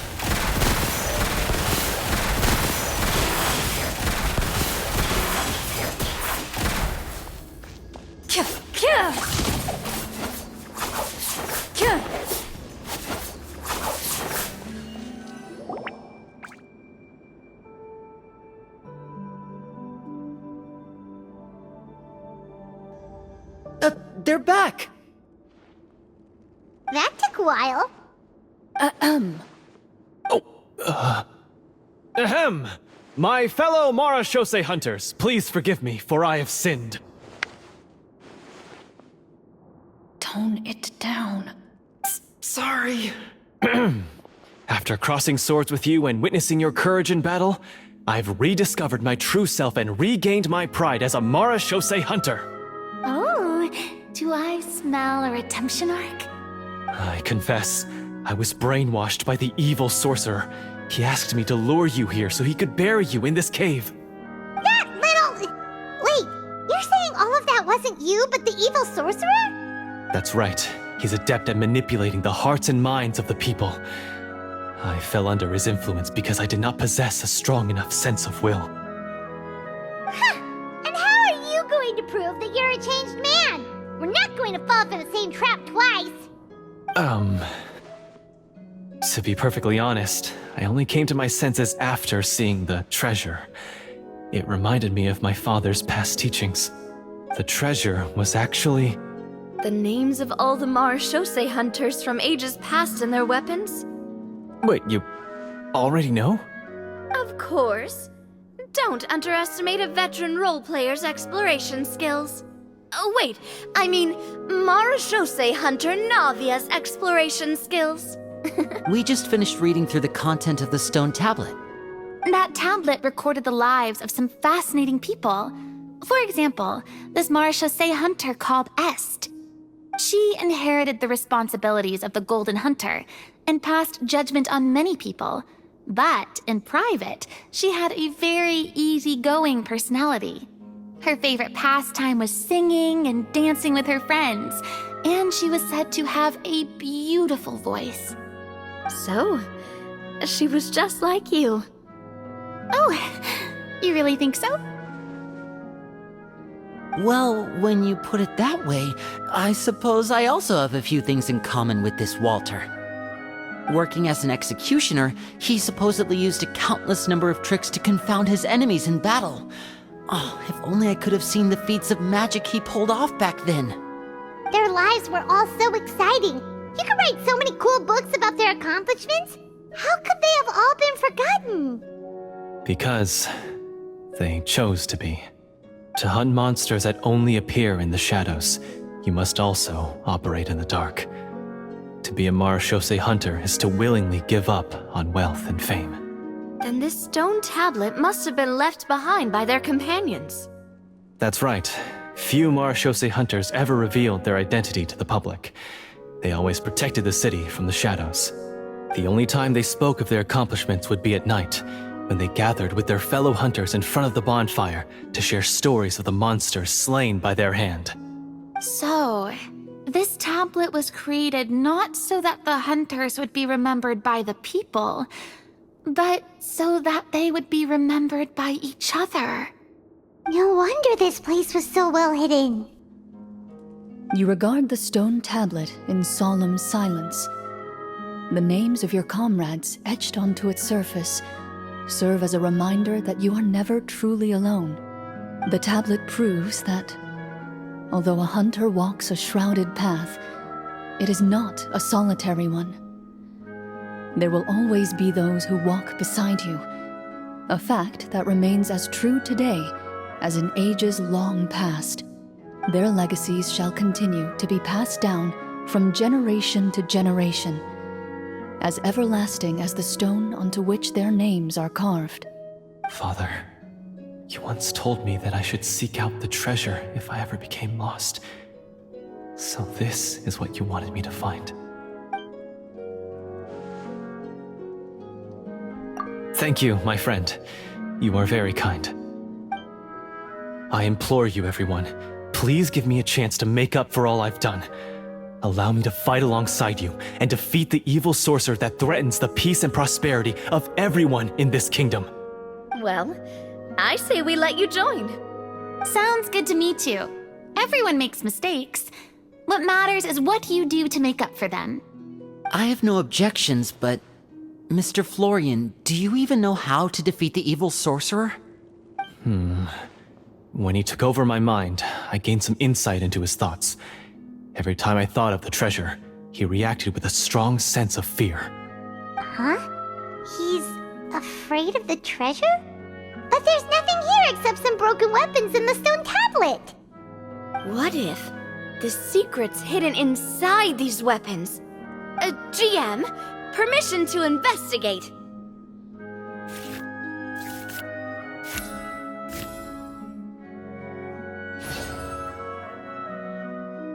At first glance, the weapons appear absolutely ordinary. But as you observe them, you notice a faint energy emanating from within. These blades have slain countless monsters.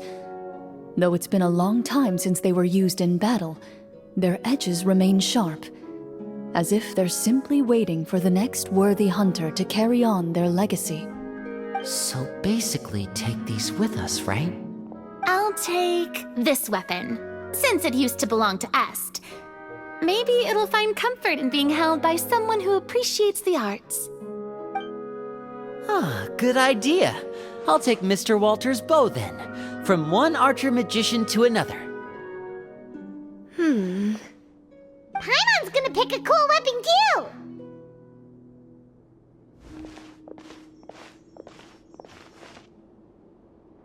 As you grip your weapons, you can almost feel the will of past hunters coursing through your being. It's a feeling of courage, determination. A silent vow passed down from generation to generation that says, eradicate the monsters, no matter the cost.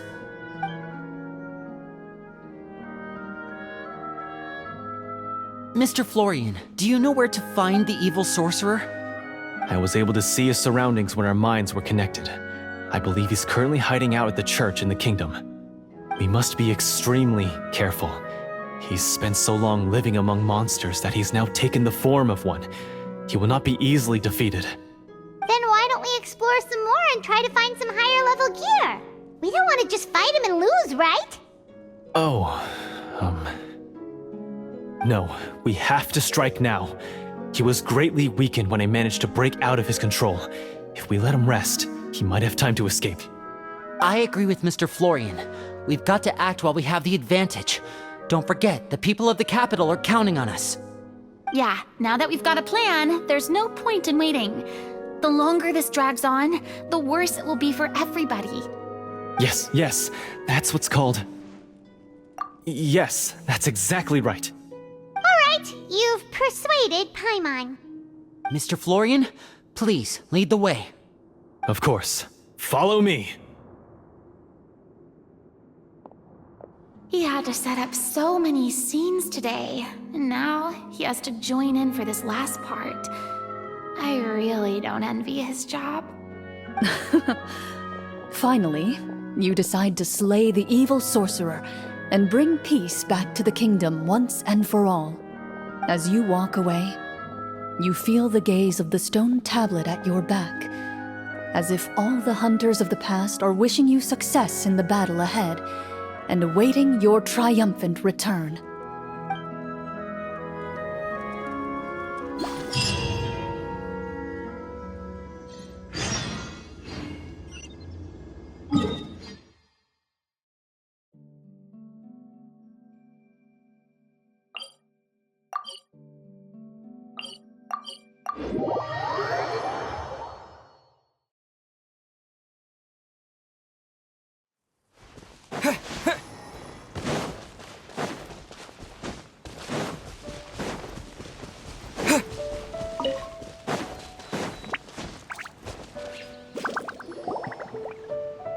Finally, you arrive at the church Florian described.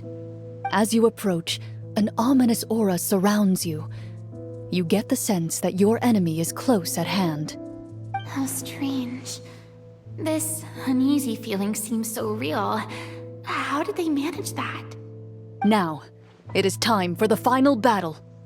Let's go!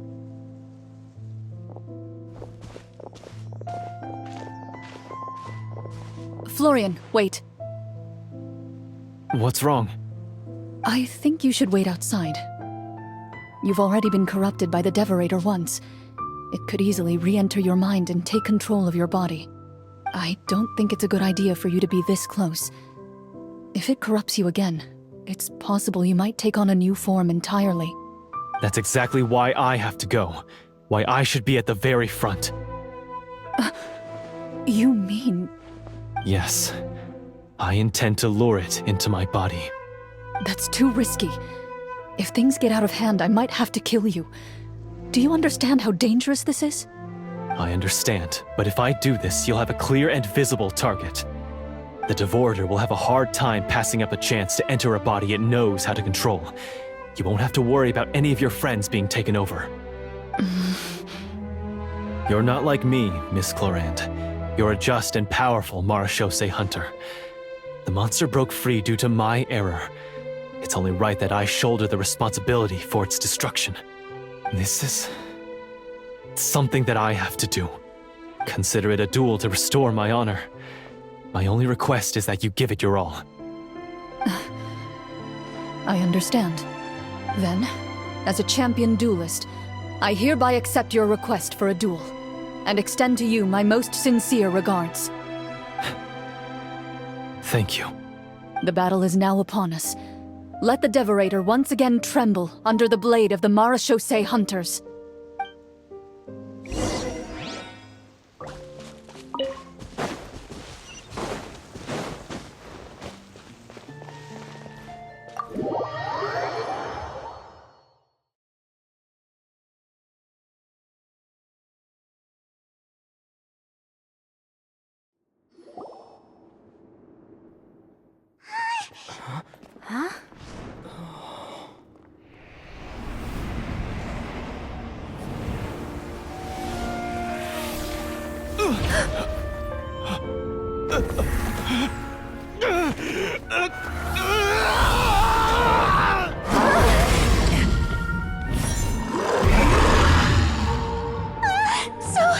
So lifelike!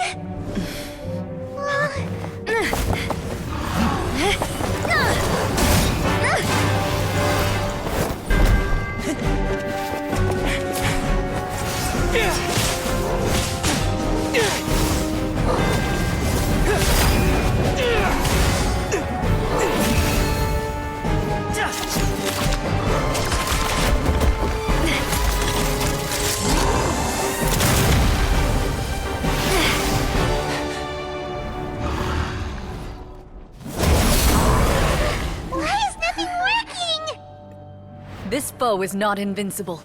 You hold the treasure, the power to defeat it, in your own 2 hands. The treasure? You mean... The names! It's the Marashose hunters' names! How are we supposed to... You forget, Paimon? There's still one skill we saved until the very end. Hunters fight not for fame, but to aid the people whenever they are summoned. Walter the Marashose Hunter, master of 1,000 tricks, executioner of the Phantom Hunters, I call for aid!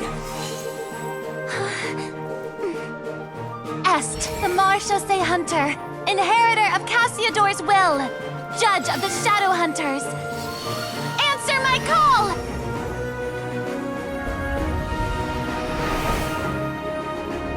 Petronia, protector of justice and order. The hunter I respect the most. Thank you for saving my friend, the best one I'll ever know. Please, lend us your strength!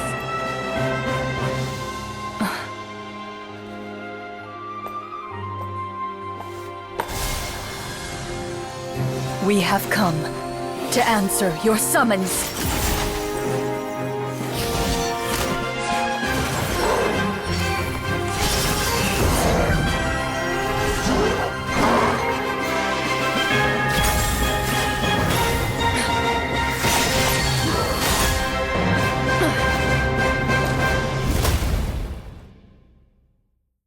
And so, the monsters were eradicated, and the sorcerer was defeated. Peace soon returned to the capital. Those in the court, manipulated by the sorcerer, also recognized the errors of their ways. Some remembered the names of the heroes who saved their kingdom, but others simply continued their lives none the wiser. Such is the story of the Marashose hunters. They pursue the phantoms in the darkness and exterminate all who pose a threat. They will always protect the city and those within it, even should all memory of their accomplishments be forgotten by the very people they serve. I am assuming we've finally reached the end of the script. Yes, you've reached one of the better endings. It's a pretty solid story overall.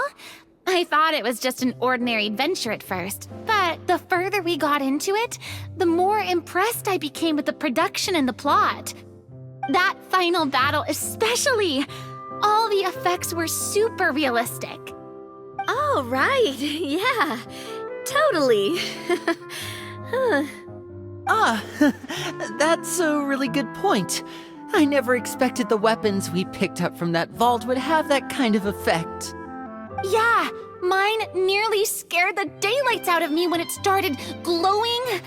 I took a good look at it after we got out, but I don't think it ever lit up again. Oh, we should probably give these props back, right? I'll just leave mine here. Did you have a good time?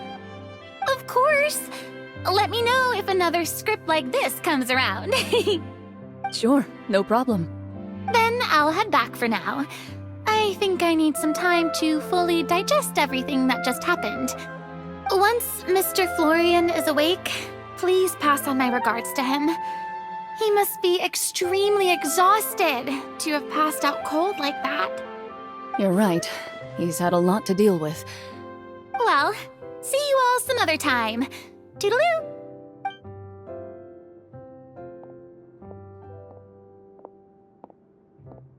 Okay, so, can I ask now, I think it should be fine, yeah. what in the world was going on back there? So you saw through all of that? That time in the cave when you told us to close our eyes, it'd be weirder if we didn't notice anything. I was dying of curiosity the entire time. I mean, you did a pretty bang-up job of pretending nothing had gone wrong. Farina actually looked like she thought all of it was planned. Guess none of us wanted to be the one to break the illusion. What are you all talking about? Oh, wait. Don't tell me you never... Ugh, this is all my fault. It's not too late to cover your ears. Here, partner, I'll do it for you. Bit late for that, don't you think? You're saying everything that happened back there wasn't actually part of the script? It's probably more accurate to say this was never a real scripted story to begin with. What? So loud. My head.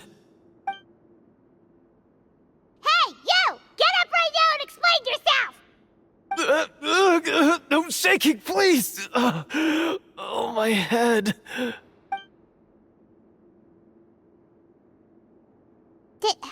Did Paimon just hear that right? You guys made up that whole last part on the spot? It's not nice to lie to people, but Paimon's gotta admit, that was a really good story, Florian. Oh, and nice improvisation, Florian! Yeah, it was like watching a magician improvise a spectacular magic trick after forgetting an important prop. If Paimon knew something was wrong with that vault, she would have floated straight in the opposite direction. Everything was under control. As if you've ever described a situation as being out of control. I'm pretty sure any situation you consider to be easy to handle would scare a reasonable person half to death. Guess I'm just used to it. You must run into a lot of unexpected situations then. That explains why you're so good at coming up with things on the spot. As for you, Florian... I know there's no excuse for what I did. I'll turn myself into the guards at once, confess my crimes, and accept any punishment that comes my way. I would say you've already suffered more than enough. What? You may have been blinded by fame and fortune in the beginning, but your actions during the final battle had proven you to be a true Marechaussee hunter. You'll be far more used to the city above ground than below. Your job as a hunter is more important. But... Of course, you'll still need to take the keys and pay a personal visit to the 2 hunters you wronged. Prepare to accept any terms they give you as well. Yes, of course. As far as I'm concerned, though, your showing in the duel was enough to prove your honor.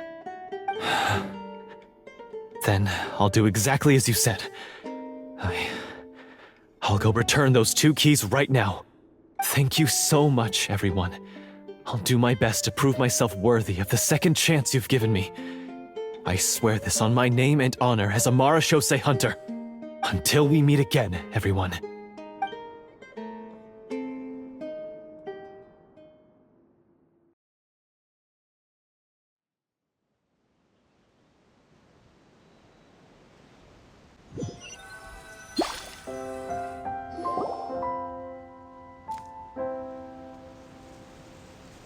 Speaking of Marashose hunters, what should we do about the treasure in that cave? Leave it be. Are you sure? We could show it to people, make it so that the hunters are remembered. Don't you want that? No. Every name on that tablet made the same choice. All hunters know what the path entails. I am no exception. My identity as a Marashose hunter is not something I need people to remember. I wish only to be recognized as a champion duelist. Nothing more. That's certainly very different from the path of a magician. Still, I admire your decision.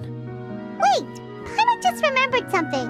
If there were no special effects involved, why did our weapons begin to glow during the battle? That's because the Marashose hunters of ages past would often imbue their weapons with special enchantments to suppress the monsters. Whenever a monster was nearby, their weapons would start to glow. Oh, so that's why they had an effect on that guy near the end. I really thought the summons were doing all the work. Well, I'm sure the summons were a part of it too. Oh? How so? This particular devorator probably hailed from the same era as the hunters we saw in the room. The names you recited all belonged to the bravest hunters. Countless monsters fell to their blades. That's likely why the devorator visibly reacted when you said them out loud. So the names held the power all along! Navia, everything you said during your summon. Huh? Oh, I meant what I said. I mean, it was true to my character, so yeah, I'm glad you heard it. Just don't make me repeat myself. It's embarrassing. I really appreciated those words. All right. Don't get all sentimental on me. Anyway, let's not talk about that anymore. I'm going to go on ahead. Don't fall too far behind now. She ran off! I should probably head back as well. This story was truly incredible. I might have to spend the whole night telling my siblings all about it. Goodbye.